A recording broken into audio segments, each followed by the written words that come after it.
University က Medical Graduate ပေါ့နော်ဆရာတို့ကတော့ဒီ graduate ဖြစ်ခဲ့ရတော့ကြာခဲ့ပါပြီ2016အဲ့လောက်ဝန်းကျင်ကဆရာတို့ graduate ဖြစ်တယ်ပေါ့နော်ဆရာစေကြောင်းသွားတက်တာ2009ခုနှစ်လောက်ကစေကြောင်းသွားတက်ပါတယ်မြန်မာနိုင်ငံရန်ကုန်မှာလည်းဆရာစီးတက်ကတူစေတစ်ပေါ့နော်စစ်တင်မှာတစ်နှစ် first year တက်လိုက်သေးတယ်ပြီးတော့မှဆရာတူရကီဘက်မှာရသွားတော့တူရကီဘက်ရဲ့အစည်းအကြောင်းကိုသွားတက်ခဲ့ရဖြစ်ပါတယ်ပေါ့နော်အခုဒီ Zoom ဒီ online Zoom meeting လေးမှာလည်းဆရာတူရကီနဲ့ပတ်သက်တဲ့အကြောင်းလေးတွေအရင်ဆုံးပြောပြမယ်ပြီးလို့ရှိရင်တူရကီမှာစေကြောင်းတက်ခဲ့ရတဲ့အတွေ့အကြုံလေးတွေပြောပြမယ်ပြီးရင်တူရကီစေကြောင်းရဲ့ကုန်ကျစရိတ်လေးတွေဘယ်လိုသွားတက်လို့ရတယ်ဆိုတာလေးတွေ eligibility criteria ပေါ့နော်ဘာတွေလိုအပ်တယ်ဆိုတာလေးတွေဒါလေးတွေအစားအသေးစိတ်လေးတွေပြောပြသွားမှာဖြစ်တယ်ပေါ့နော်ပြီးလို့ရှိရင်တော့နားထောင်တဲ့သူတွေအနေနဲ့စေကြောင်းနဲ့ပတ်သက်ပြီးတူရကီမှာရှိတဲ့စေကြောင်းတွေနဲ့ပတ်သက်ပြီးတော့မေးချင်တဲ့ question လေးတွေ Q&A လေးတွေဆရာကိုမေးချင်တာလေးတွေမေးလို့ရပါတယ်ပေါ့နော်ဟုတ်ကဲ့အဲ့တော့ဆရာတို့ preparation လုပ်ထားတဲ့slide လေးရှိတယ် slide လေးနဲ့ဆရာပြောပြပေးသွားမှာပေါ့နော်အဲ့တော့ဆရာ screen လေးကိုတစ်ချက် share လုပ်ပါမယ် screen လေးကိုဆရာ share လုပ်လိုက်ပြီမြင်ရလားတော့မသိကြဘူးခင်ဗျဟုတ်ကဲ့မြင်ရပါတယ်ဆရာကဲနော်ဆိုရင်ဒီ screen လေးရဆိုလို့ရှိရင်ပေါ့နော်ဒါလေးကတော့တူရကီနိုင်ငံရဲ့ပုံရိပ်လေးတွေကိုဆရာတို့လောက်ထားဖြစ်တယ်ပေါ့နော် style လောက်ထားတယ်တူရကီမှာအဓိကပြောရရင်တော့လူဦးရေက85 million နီးပါးလောက်ရှိပါတယ်တူရကီကတော့နိုင်ငံကြီးတစ်နိုင်ငံဖြစ်တယ်ပေါ့နော်အဓိကကတော့သူတို့ကဒီဥရောပပေါ့ယူရိုဘက်နဲ့ဒီအာရှဘက်နဲ့ကိုချိတ်ဆက်ထားတဲ့နိုင်ငံလည်းဖြစ်တယ်လို့ပြောလို့ရတယ်ချိတ်ဆက်ထားဆိုတာသူ့ရဲ့တည်နေရာ location ရယူရိုနဲ့Asia ကို connect လုပ်ထားတဲ့နေရာမှာသူကတည်ရှိနေတယ်အဲ့တော့ရန်ကိုအရေးပါတဲ့နိုင်ငံတစ်နိုင်ငံလည်းဖြစ်တယ်ကုန်သွယ်မှုတွေစီးပွားရေးတွေလည်းအချက်ချာကြတဲ့နိုင်ငံတစ်ခုလည်းဖြစ်တယ်ပေါ့နော်ယူရိုနဲ့ Asia ကိုချိတ်ဆက်ထားပါတယ်တူရကီနိုင်ငံကတော့ဒီအဓိကဆိုရှင်မြို့တွေအနေနဲ့ Istanbul ကလူသိများတယ် Istanbul ဆိုတာတော့နှစ်ပေါင်းတော်တော်လေးကိုကြာခဲ့ပြီမြို့ကြီးမြို့ဟောင်းတစ်ခုတော့ဖြစ်တယ်အန်ကာရာကတော့တူရကီနိုင်ငံရဲ့မြို့တော်ဖြစ်တယ်ဒါပေမဲ့အန်ကာရာကမြို့တော်ဆိုပေမဲ့လူတွေကတော့ Istanbul မှာတော့ပို့ပြီးတော့များကြတယ်ပြီးတော့ Istanbul ကတော့ဆရာတို့မြန်မာနိုင်ငံအနေနဲ့ပြောရင်တော့ရန်ကုန်ကအရင်မြို့တော်ဖြစ်ခဲ့တယ်လို့ပေါ့နော် Istanbul ကတူရကီနိုင်ငံရဲ့ capital ပေါ့နော်အရင်ကတော့နောက်တော့မှအန်ကာရာဖြစ်သွားတာပေါ့နော်အန်ကာရာကတော့လူလည်းများပါတယ်အန်ကာရာမှာလည်းဒါပေမဲ့အန်ကာရာရုံးနေပေါ့ office တွေပေါ့ဆရာတို့ဒီမြန်မာနိုင်ငံအနေနဲ့ဆိုနေပြည်တော်ပုံစံခက်ဆင်ဆင်ဖြစ်တယ်အန်ကာရာကတော့ဒါပေမဲ့လူတွေတော့များတယ် Istanbul လောက်တော့အန်ကာရာလေပတ်စရာတွေလှရတွေမရှိဘူး Istanbul ကတော့အလှအပနေရာတွေအများကြီးရှိတယ်ဥပမာပြောရရင်တော့ဒီဟိုပါပေါ့နော်ဖျားရှိခိုးကျောင်းတွေဆရာတို့ပလီတွေပေါ့နော်အဲ့လိုမျိုးတွေတော့ဟိုးရင်က Byzantine Empire လို့ခေါ်ခဲ့အချိန်ကြီးကဘိတုကလက်ရာတွေအဲ့လိုတွေပေါ့နော်အရန်ကိုရှေးဟောင်းအမွေနှစ်တွေအများကြီးနဲ့ပြည့်နှက်နေတဲ့မြို့တစ်မြို့ဖြစ်တာပေါ့နော် culture history တွေလည်းအများကြီးရှိရပေါ့နော်ဒီ Istanbul မြို့ကဆိုလို့ရှိရင်တကယ်လဲပတ်မယ်ဆိုရင်တစ်လားလောက်တော့မှမကုန်ဘူးပေါ့နော်လဲစရာပြုစရာတော်တော်များများရှိတယ်ပြီးတော့နောက်တစ်ခုက Istanbul ကနှစ်ချမ်းရှိရပေါ့နော် East Istanbul နဲ့ West Istanbul ဆိုပြီးနှစ်ချမ်းရှိရ West ကတော့သူက Europe ဘက်ကိုပိုရောက်တယ်အဲ့တော့ West Istanbul East ဘက်ကိုပိုပြီးတော့ develop ဖြစ်တယ်ပေါ့နော်ဒါပေမဲ့အရင်ကြီးတော့အကွာကြီးမဟုတ်ဘူးသူကအဲ့နှစ်ခုကိုဘာနဲ့ဆက်ထားလဲဆိုတော့သူတရားတွေနဲ့ဆက်ထားတယ်အဲ့ဒါအပြင်အခုနောက်ပိုင်းဆိုလို့ရှိရင်အောက်ကနေမြေအောက်ကနေပြီးတော့နော်မြေအောက်ကနေဖောက်ထားတဲ့ဟိုလည်းရှိရပေါ့နော်ယထာလည်းရှိရပေါ့နော်အဲ့ယထာနဲ့တွားလို့ရှိရင်နော်သူက15မိနစ်20လောက်နဲ့ဟိုဘက်ဒီဘက်ရောက်သွားတယ်ပေါ့နော်ပုံမှန်တင်မောနဲ့တွားလို့ရှိရင်နိုင်ကွာ45မိနစ်လောက်ကြာတဲ့နေရာမှာပေါ့နော်10မိနစ်လောက်နဲ့ရောက်တယ်ပေါ့နော်အဲ့မြေအောက်ယထာတွေပါလည်းဖောက်ထားတယ်တော်တော်လေးကို develop ဖြစ်တဲ့မြို့ထဲမှာပါတယ်တော့ Metro City လို့ပြောလို့ရတယ်ဘာလို့ဆို Metro တွေအများကြီးရှိရပေါ့နော်Metro ဆိုတာဆရာတို့ဒီမြေအောက်ရထားတွေပေါ့နော်အဓိကကတော့သူကဒီဘန်ကောက်တို့ဘာလို့လိုမျိုးမြေပေါ်မိုးပြန်ပေါ့နော် Sky Train ပုံစံမျိုးတွေတော့တိတ်မရှိဘူး Sky Train တွေတဲ့ဆိုင်သူကမြေအောက်မှာဖောက်ထားရထားတွေများတယ်ပေါ့နော် Metro City ဖြစ်တယ်ပေါ့နော် sorry အဲ့တော့ဒါလေးကတူရကီအကြောင်းလေးကိုအကြမ်းမြင်ပြောပြရအောင်နော် geography ကတော့ဆရာကပြောသွားသလိုပဲသူကတော့အလေပိုင်းမှာဥရောပပေါ့နော်ဥရောပနဲ့အာရှနယ်ကိုချိတ်ဆက်ထားတယ်အဲ့တော့သူ့ဟိုဝန်းရံထားတာတော့ဒီ Mediterranean Sea လို့ခေါ်တယ်ပေါ့နော်Mediterranean Sea ရှိရပြီးတော့ Black Sea ရှိရ Black Sea ကတော့ပင်လယ်တွေလို့သူပြောကြတာပေါ့နော်Black Sea လည်းရှိရ Mediterranean Sea လည်းရှိရပြီးတဲ့ခါကျတော့နောက်သူတို့မှာနာမည်ကြီးတာဒီ Bosphorus ဆိုရဲနေရာရှိအဲ့ Bosphorus ကပြင်ရေလက်ကြားလို့သူပြောတာပေါ့နော်အဲ့ဒီ Istanbul နဲ့ West နဲ့ East နဲ့ကိုဆက်ထားတဲ့နေရာနာမှာရှိရ Bosphorus ရေလက်ကြားရှိရအဲ့ဒီကတော်တော်လေးကိုနာမည်ကြီးတယ်ပြီးတော့လှပတဲ့နေရာတွေထဲမှာလည်းပါပါတယ်နော်ဒါလေးကတော့ geography အကြောင်းလေးရဆရာအရင်ကြီးကျဲချုပ်တော့မပြောတော့ဘူးဘာဖြစ်လို့ဆိုတော့ဆေးကြောင်းနဲ့ပတ်သက်ပြီးပြောမှာဆိုတော့နော် နောက်ပြီးတော့သူက landmark တွေရှိမယ်ပေါ့နော်ဒါကတော့ဒီဟိုရောက်သွားရင်ကိုလဲခြင်းတဲ့နေရာတွေသွားလဲလို့ရတဲ့နေရာတွေပေါ့နော်ဟာဂီယာဆိုဖီယာလို့ခေါ်တယ်ပြီးတော့ကပ်ပတိုကီးယားရှိတယ်ကပ်ပတိုကီးယားတော့ဒါအစ္စတန်ဘူလ်မှာမဟုတ်ဘူးပေါ့နော်တခြားဒီတူရကီရဲ့မြို့တွေနိုင်ငံထဲမှာရှိတယ်အရန်လှတယ်ကပ်ပတိုကီးယားဆိုလို့ရှိရင်ပြီးတော့အရင်တော့ကတော့သူတို့ကတော့ဒီ try ဆိုရဲဇာတ်ကားကြည့်ဘူးမှာပါရုပ်ရှင်ကားလည်းရှိတယ် try ပေါ့နော်မြင်းစီအယုတ်ကြီးထဲမှာစစ်တီစစ်သားတွေအဲ့ထဲဝင်ပြီးတော့မြို့ကိုသိမ်းပိုက်ခဲ့တဲ့ဇာတ်လမ်းပေါ့နော်အဲ့ရလည်းဒီအစ္စတန်ဘူလ်ဒီတူရကီမှာဖြစ်ခဲ့တာပေါ့နော် Trojan War လို့ခေါ်ပါတယ်အဲ့တော့နော်ဒါတွေကတော့ history အကြောင်းလေးတွေပြီးတော့ Turkish culture ပေါ့ Turkish culture ကတော့ဆရာတို့တော်တော်လေးကိုကြားခဲ့ပါပြီသူတို့ Ottoman Empire ဆိုတာရှိတယ် Ottoman Empire ဆိုတာနှစ်ပေါင်း900 600နီးပါးလောက်ကိုအုပ်စိုးခဲ့တာပေါ့နော်တော်တော်လေးကိုကြီးမားကျယ်ပြန့်တဲ့ empire တစ်ခုဖြစ်တယ်ပေါ့နော်Ottoman Empire ရဲ့ဒီပုံမှန်ဆိုလို့ရှိရင်အရင်ကပေါ့နော် Ottoman Empire ကသူကဒီအင်္ဂလန်နားလောက်ထိကိုရောက်ခဲ့တယ်ဒီဘက်ယူရိုပဘက်မှာဆိုရင်ဒီဘက်ဆိုလို့ရှိရင်လည်းဒီဆရာတို့ဒီဟိုပါပေါ့နော်ရုရှားတို့ဘာလို့ ਨੇ အဆက်လာထိရောက်ခဲ့တော်တော်ကြီးကိုကြီးပြီးတော့ကျယ်ပြန့်ခဲ့တဲ့ empire ကြီးဖြစ်တယ်ပေါ့နော်နောက်ပိုင်းကျမှသာ collapse ဖြစ်သွားပြီးတော့တူရကီနိုင်ငံတစ်နိုင်ငံလောက်ပဲကျန်ခဲ့တာပေါ့နော်အဲ့ဒီခါကျတော့တူရကီ Ottoman Empire ကလေးကသူတို့ရဲ့ culture တွေကလွှမ်းမိုးခဲ့တယ်ပေါ့နော်ဒီလွှမ်းမိုးခဲ့တယ်ဆိုတော့ဒီဆရာတို့ဒီကာဇာကစ္စတန်တို့ပါကစ္စတန်ဥဇမန်နစ္စတန်အဲ့လိုမျိုးပေါ့နော်စတန်နဲ့ဆုံးတဲ့နိုင်ငံတွေအများကြီးရှိအဲစတန်နဲ့ဆုံးတဲ့နိုင်ငံတော်တော်များများဒီ Turkish cuisine တွေ Turkish food တွေဒါမျိုးတွေပေါ့နော်Turkish culture တွေအများကြီးပြည့်နေတယ်ဘာလို့ဆိုအရင်တော့ဒါတွေကတော့ Ottoman Empire လက်အောက်မှာရှိခဲ့တာပေါ့နော်အဲ့လိုလေးပါနော်အဲ့တော့သူတို့မှာနာမည်ကြီးတာတွေကတော့ kebab လို့ခေါ်တဲ့အစားတောက်ရှိတယ်ပြီးတော့ baklava ဆိုခေါ်တာရှိတယ် kebab ဆိုတာကျတော့ဆရာတို့ဒီအသားပေါ့နော်အသားကိုဟိုဒီဟိုလောက်ထားတာပေါ့နော်အသားကို kebab ပုံစံမျိုးလေးလှုပ်ထားတာပြီးတော့ baklava ဆိုတာရှိရယ် baklava ဆိုတာတော့သူအချိုမုတ်ပေါ့နော်အဲ့ဒါနာမည်ကြီးရယ်ဒီ baklava ဆိုတော့ကမ္ဘာမှာတော်တော်နာမည်ကြီးရယ် Turkish dessert တစ်ခုဖြစ်တယ်ပေါ့နော်ပြီးတဲ့ခါကျတော့နောက်ဒီ Turkish ရဲ့ chai ရလည်း chai လို့တို့ခေါ်တာပေါ့နော် chai ဆိုတော့လက်ဖက်ရည်ပေါ့ Turkish tea ပေါ့ Turkish tea ကဆရာတို့ဒီ English tea တွေနဲ့မတူဘူးပေါ့နော် nosy တွေမပါဘူးသူတို့ကတော့ဆရာတို့မြန်မာလက်ဖက်ရည်မှာအကြရည်ရှိရလေအကြရည်နဲ့ခက်ဆင်ဆင်ဖြစ်တယ်လက်ဖက်ရည်ကိုအကြရည်ကိုမှသူတို့တကြားထည့်ပြီးတောက်တယ်တကြားကိုနည်းနည်းပဲထည့်အများကြီးမထည့်ပြီးတော့တူရကီမှာကတကြား cube sugar လေးရှိရပေါ့နော်ဆရာတို့ကျတော့ဒီအားရဒီမှာမရှိဘူးဒီဘက်မြန်မာတွေဘက်မှာမရှိဘူးပေါ့နော်မြန်မာမှာတကြားအမှုန်တုံးတယ်သူတို့ကတော့တကြားကိုအန်စာလုံးပုံစံ4တောင်လေးလောက်ထားတယ်အဲ့လိုတစ်လုံးထည့်လိုက်တယ်တစ်လုံးထည့်လိုက်တာနဲ့အကောင်ပျော်သွားတယ်ထဲမှာပေါ့နော် cube sugar လေးသုံးရအများတယ်အဲ့ဘက်တည်းอ่ะပေါ့နော်ဒါ Turkish cuisine လေးတွေဖြစ်တယ်ဒါကတော့သူ့ရဲ့မြေပုံရပေါ့မြေပုံရဆရာတို့အခုလက်ရှိဒါကတော့medical university နဲ့ဆရာတို့ချိတ်ဆက်ထားတဲ့နေရာ location တွေဖြစ်တယ်အများစုကတော့ဒီ Istanbul နားမှာပဲဖြစ်တယ်ဒီအခုများတွေအကုန်လုံးစုတဲ့နေရာဒါ Istanbul ပေါ့နော် Istanbul ရဲ့ east ဘက်ပိုင်းဟိုဘက် Istanbul ဒီဘက်ဟာဒီ Istanbul ရဲ့ west ပိုင်းလေးပေါ့နော်အဲ့တော့ Istanbul east ဘက်ပိုင်းမှာပဲများတယ်တော်တော်များများတော့နော်ပြီးတဲ့အခါကျတော့ဒီ Ankara မှာလည်းရှိတယ် Ankara မှာလည်းတချို့ရှိပါတယ်တခြားGaziantep တို့ပေါ့ဆိုရင်ဒီအောက်ဘက်မှာဖြစ်တယ်ပေါ့နော်အားလုံးစုစုပေါင်း university 25ခုလောက်ရှိပြီးတော့အဲ့ထက်မှာ9ခုကတော့ public ဖြစ်တယ်18ခုလောက်ကတော့ private university တွေပေါ့နော်အဲဒီအကုန်လုံးက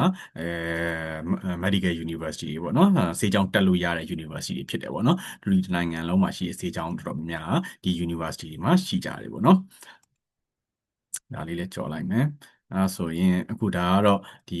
climate ပေါ့ရာသီဥတုကဘယ်လိုရှိလဲပေါ့ရာသီဥတုကတော့ဆရာတို့မြန်မာနိုင်ငံနဲ့ကွာတာမိုးရာသီမရှိဘူးတလောက်လို့ပြောလို့ရတယ်မိုးရာသီကအရန်နေတယ်မိုးလည်းမရွာဘူးဒီလိုမြန်မာနိုင်ငံလိုမျိုးမိုးအကြီးကျယ်ရွာမျိုးတွေမရှိဘူးအဲ့တော့မိုးကနည်းနည်းလောက်ပဲရွာတယ်သူတို့မှာအဓိကကຫນွေနဲ့စောင်းနေဖြစ်တယ်နှစ်ခုပေါ့နော်စောင်းကတော်တော်ကြာတယ်စောင်းဆိုလို့ရှိရင်ဆရာတို့ဒီအောက်တိုဘာလောက်ဆိုရင်အောက်တိုဘာလဆိုရင်စောင်းကစပင်ပြီပေါ့အေးပြီပေါ့နော်အောက်တိုဘာနိုဝင်ဘာဒီဇင်ဘာဆိုအေးပြီဇန်နဝါရီဒီအေးဆုံးလထဲမှာပါတယ်အေးဆုံးလတွေဆိုတခါလေးကျရင်တချို့နှစ်တွေဆိုရင် minus လောက်ထိသွားတယ် -5 -6 အဲ့လောက်ထိသွားတယ်မျိုးရှိခဲ့ပူတယ်ပေါ့နော်ဆရာတက်တန်းတစ်ချောင်းပါပေါ့နော်အဲ့တော့တော်တော်လေးအေးတယ်January February March လောက်ဆိုနည်းနည်းနှွေပြန်ပွင့်လာတယ် April May လောက်ဆိုရင်နှွေရာသီပြန်ဖြစ်သွားပြီပြီးရင် June လလောက်ကျရင်မိုးနည်းနည်းရွာမယ်ဖွဲပဲလို့ကြီးကျယ်ရွာမျိုးရှိဘူးJune July မိုးရွာတယ်လား August ပေါ့နော်3လလောက်ရွာတယ်ပြီးလာရင် September ဆိုစပြီးပြန်အေးပြီးတော့ October မှာဆောင်းနှင်းပြန်စတယ်အဲ့လိုပဲလဲပတ်နေတာပေါ့နော်အဲ့ခါကျတော့သူတို့ရဲ့ climate အရဆိုလို့ရှိရင်တော့ဆရာတို့မြန်မာတွေအနေနဲ့ကတော့နည်းနည်းလေးတော့ weather လေး extreme ဖြစ်တယ်လို့ပြောလို့ရတယ်ဒါပေမဲ့အရင်ကြီးဒီလိုကနေဒါတို့ဘာလို့ဖတ်လို့မျိုးအရင်အေးပြီးတော့ခဲပြီးတော့တော်တော်ကြီး extreme ဖြစ်တယ်မှာမပါဘူးပေါ့နော်အဲ့တော့ weather ကတော့ကောင်းပါတယ်နေလို့ထိုင်လို့ကောင်းတဲ့နိုင်ငံဖြစ်တယ်နှင်းစီးဖက်နှက်တွေကုတ်တွေဒါမျိုးတွေတော့လိုအပ်မှာပေါ့နော်အဲ့ဒါတွေကတော့ဒီမှာသွားမယ့်ကျောင်းသားတွေဆိုရှင်တော့ဒီရောက် ဝယ်သွားစရာတော့မလိုပါဘူးဟိုမှာအကုန်ရှိပါတယ်ဒါတွေကလေနော်ပြီးတော့သူတို့မှာကန်းချီရှိတယ်အဲကန်းချီတွေကလည်းအရန်လှတယ်ဆရာတို့ဒီထိုင်းကဖူခတ်တို့ဘာလို့လောက်လှတဲ့ကန်းချီမျိုးအမျိုးအစားမျိုးတွေလည်းရှိရပေါ့နော်အန်တာလီယာလို့ခေါ်တဲ့ကန်းချီရှိရတယ်နော်လေးကိုကြော်လိုက်မယ်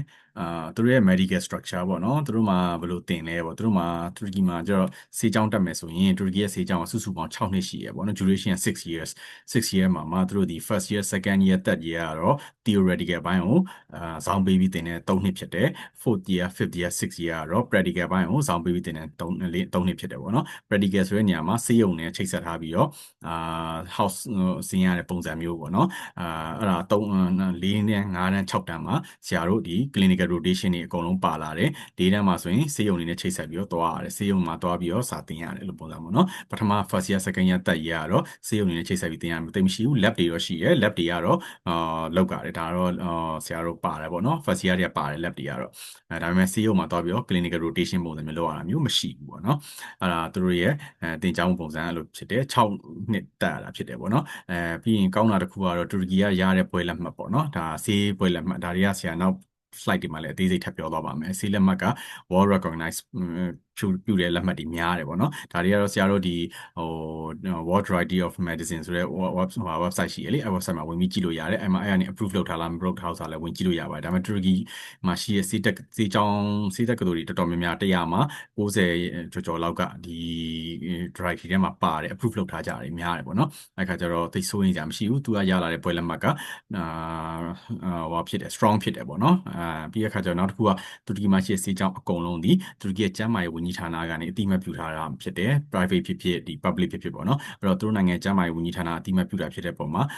တိတ်ပြီးတော့စိုးရင်ကြမရှိဘူးကြောင်းပြီးတော့လို့ရှိရင်အလောက်ကိုင်ခွင့်လန်းနေနဲ့တူရကီနိုင်ငံမှာအလုပ်လုပ်ရတယ်ဒါတွေကဆရာနောက် slide ဒီမှာအသေးစိတ်ထပ်ပြီးတော့ပြောသွားပေးပါမယ်နော်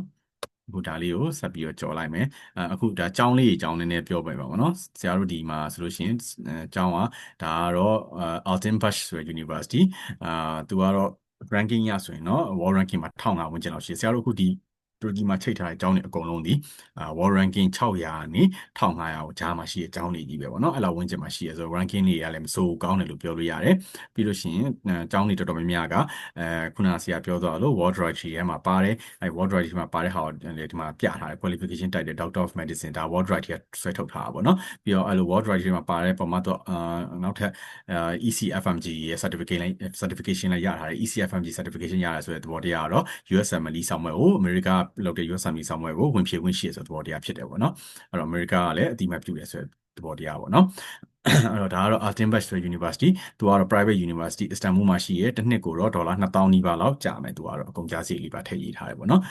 ်လေးလည်းဒီကျောင်းလေးလည်းကောင်းတယ်ပြီးတော့နောက်တစ်ခုကကျတော့ဒီအန်ကာရာမှာရှိတဲ့ကျောင်းဒီကျောင်းကတော့ဆရာ recommend လုပ်တဲ့ကျောင်းတစ်ကျောင်းထဲမှာပါတယ်အန်ကာရာ Medipol University လို့ခေါ်တယ်သူကလည်း private ပဲ Istanbul မှာရှိရဲသူလည်းတစ်နှစ်ကို2000လောက်ကြာမယ်သူလည်း world ranking ထဲမှာဆို1500ဝန်းကျင်လောက်မှာရှိရဲသူလည်းတော်တော်လေး ranking လည်းကောင်းပြီးတော့တူရကီနိုင်ငံမှာလည်းနာမည်ကြီးတဲ့ကျောင်းထဲမှာသူကပါတယ်ပေါ့နော်World Variety ထဲမှာလည်း World Variety of Medicine ထဲမှာလည်းသူလည်းပါတယ်ပြီးတော့နောက်တစ်ခုကသူက ECFMG certification လည်းရထားတယ်သူလည်းเนาะဒါပေမဲ့သူ့ကိုဘာလို့ recommend ပေးလဲပေါ့သူ recommend ပေးတာကတော့အခုလက်ရှိမှာသူဒီကျောင်းသားတွေအတွက်student grant ပုံစံမျိုး scholarship ပေးနေရပေါ့เนาะ scholarship ပေးနေဆိုဒါကတော့သူ့ရဲ့ကုန်ကြစည်တစ်နှစ်ကိုတော့2000ဖြစ်တယ်ဒါပေမဲ့တစ်ခါတည်းတစ်ချိန်နဲ့တွင်းမယ်ဆိုလို့ရှိရင်တစ်နှစ်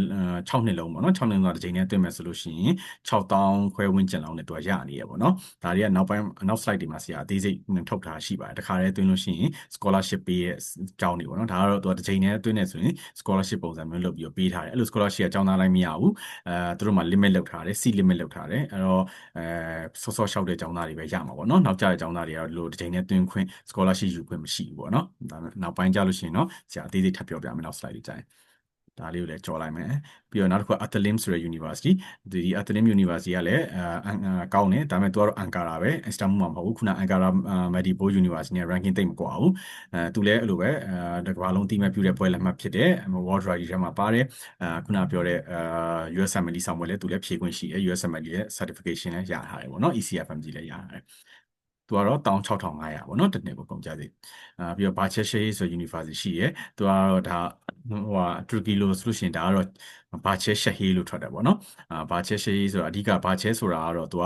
ပန်းခြံကိုပြောတာတူရကီလိုဘောဟာရပြန်လိုက်နော် Bahçe ဆိုတာပန်းခြံဖြစ်တယ် Şehir ဆိုတာမြို့ပေါ့နော်ပန်းခြံမြို့ပေါ့နော်နာမည်ကတော့လို့ဖြစ်သွားတာပေါ့အဲ့တော့ Bahçeşehir ဆို University သူကတော့ private Istanbul မှာရှိရယ်2800ကြမယ်သူလည်း World Variety ထဲမှာပါပြီးတော့ ECFMG certification ရတယ်သူက ranking နဲ့ပုံမြင့်နဲ့800နဲ့1000ကြားမှာရှိရပေါ့ ranking ရပါတော့เนาะသူလည်းကောင်းတယ်ပြီးတော့ Beykent University ကတော့သူက Istanbul မှာ private university မှာပါတယ် Beykent ကတော့သူကတိတ်အရင်မကြသေးဘူးသူကတော့ foundation လောက်ထားတာပေါ့နော်ဒါပေမဲ့သူလည်းမစိုးပါဘူးခုနောက်ပိုင်းသူလည်းကျောင်းသားတွေတော်တော်များတက်လာကြတယ်ပေါ့နော်သူမှလည်းသူကလည်း private university ပဲသူလည်း recognition အားကောင်းတယ်အကုန်လုံး World Variety ထဲမှာလည်းပါပြီးတော့ဒီ USMLE ထဲမှာလည်းသူလည်းအတိအမှတ်ပြုတယ်သူက12000ပဲကြာမယ်တစ်နှစ်ကိုပေါ့နော်ကုန်ကြစရိတ်ကပြီးတော့ Biruni ဆိုတဲ့ university ရှိအဲ့ Biruni ကတော့ private university သူကလည်း Istanbul မှာရှိတယ်သူလည်းfound လုပ်ထားတိတ်တော့မကြသေးဘူးပေါ့နော်2019တော့သူလည်း found လုပ်ထားတာသူမှလည်းခုနပြော Ankara Medipol လို့မျိုးနော်သူမှလည်းgrant ပေးနေရပေါ့နော်ဘယ်လောက်လဲဆိုတော့ဆရာတို့နောက်မှာ slide မှာအသေးစိတ်ပြပြပေးမယ်တခါတည်းသွင်းလို့ရှိရင် scholarship ပေးနေရပေါ့နော် scholarship ဆိုတော့တော်တော်တက်တာသွားတယ်တခါတည်းသွင်းတဲ့အချိန်မှာပေါ့နော်ပြီးတော့ Haliç ဆိုတဲ့ university အဲ့ Haliç ဆိုတော့ Haliç လို့ထွက်တာပေါ့နော်ဒါ C မဟုတ်တော့ chair ပေါ့နော် chair C ရဲ့အောက်မှာအကုတ်လေးပိုင်းဆို chair လို့ထွက်တယ်နော်အဲ့တော့ Haliç ဆိုတဲ့ university အဲ့ Haliç university ကတစ်နှစ်ကို2400ကျမယ်သူလည်း grant ပေးနေတော့2400ကနေပြီးတော့တခါလေးသိလို့ရှိရင်တော်တော်လေးတက်တာသွားတယ်ပေါ့နော်ဘယ်လောက်လဲဆိုတော့အနောက်မှာဈေးမှာပြန်ကြည့်မှရမှာပေါ့နော်သူလည်း recognition အကောင်းပြီးတော့World Variety ထဲမှာလည်းပါတယ်ပြီးတော့ဟိုဟာလည်းဖြစ်တယ်USMLE လည်းအတိအမှတ်ပြုတယ်ပေါ့နော်ဒါက Istanbul Atlas ဆို University သူလည်းကောင်းတယ် Istanbul Atlas ကတော့ private university 22,500လောက်ရှိတယ်သူကတော့အခုတိတ်မကြသေးဘူးအခုမှသူကစဖွင့်ထားတာ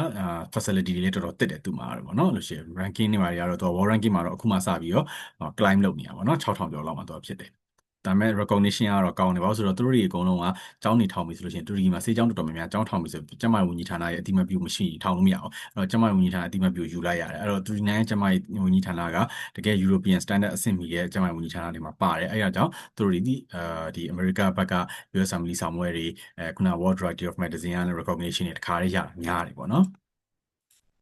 ပြီးတော့ Istanbul Aydın ဆို University ရှိရဲ Istanbul Aydın လည်းကောင်းတယ်သူကတော့နည်းနည်း found လုပ်ထားတာ5,000လောက်ရှိပြီသူကတော့သူလည်း grant ပေးနေရပေါ့နော်ဒီ grant ပေးနေရတဲ့အကုန်လုံးကြီးဆရာတို့နောက်မှာ slide တစ်ခုနဲ့ပြန်ပြီးတော့ဆွဲထုတ်ထားရှိရဲအကြရင်ပြပေးမယ်နော်ဒါ Istanbul Medipol ခုန Ankara Medipol နဲ့တူတူပဲသူက Medipol Group ဆိုတာနေပြီးတော့ University ထောင်တာဖြစ်တယ်အဲ Medipol Group ဆိုတာတူရကီမှာတော်တော်လေးကြီးတဲ့ group တစ်ခုဖြစ်တယ်အဲ Istanbul မှာလည်းသူတို့တစ်ချောင်းထောင်ပြီးတော့ Ankara မှာတစ်ချောင်းထားတာဒီ Istanbul ကကျောင်းကတော့တော်တော်လေးကြီးပြီးတော့တော်တော်လေးကောင်းတယ် facility ကိုလုံးဝ up to date facility တွေတုံးလာတာ found လုပ်ထားရေးရလဲကြာပြီ2010လောက်တည်းကဆိုတော့နှစ်ပေါင်းအနည်းဆုံးတက်တန်း10နှစ်ကျော်ရှိသွားပြီပေါ့နော်ပြီးတော့သူကတော့ဈေးနည်းနည်းများတယ်သူ Istanbul မှာလည်းရှိရဲ့ပုံမှာသူ Istanbul ကတော်တော်လေးကိုတထေးပေါ့ပြောရရင်တော့ Istanbul မှာရှိတဲ့တထေးတက်ကြတဲ့ဈေးကြောင်းလို့ပြောလို့ရတယ်သူအဲ့လိုနေထားမှာရှိတယ်အဲ့တော့4000လောက်ရှိတယ်တနေ့ဒါပေမဲ့သူကတော့ grant ပေးနေရပေါ့နော် grant ပေးတော့ဈေးကအသက်တာသွားတယ်သူကတော့သူလည်းခုနပြောသလို recognition ကကောင်းပြီးသားပဲပေါ့နော်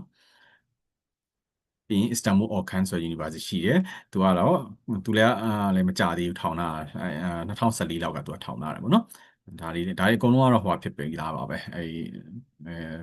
World Recognition အားတွေအကောင်းပြီးသားဆရာနည်းနည်းကြော်လိုက်မယ် Istanbul ဆိုတာရှိတယ်ပြီးတော့နောက်ဘာတွေရှိသေးလဲ Lokman Hakim ရှိတယ်Bolu Aban ရှိတယ် Karabuk ရှိတယ် Karabuk လည်းကောင်းတယ်ပြီးတော့ Üsküdar ရှိတယ် Üsküdar လည်းနာမည်ကြီးတယ်မှာပါတယ်ဒီ Üsküdar University ပေါ့နော်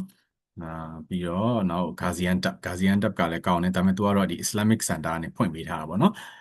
ဘာသာရေးဖွဲ့စည်းကို found လုပ်ထားရအောင်နော်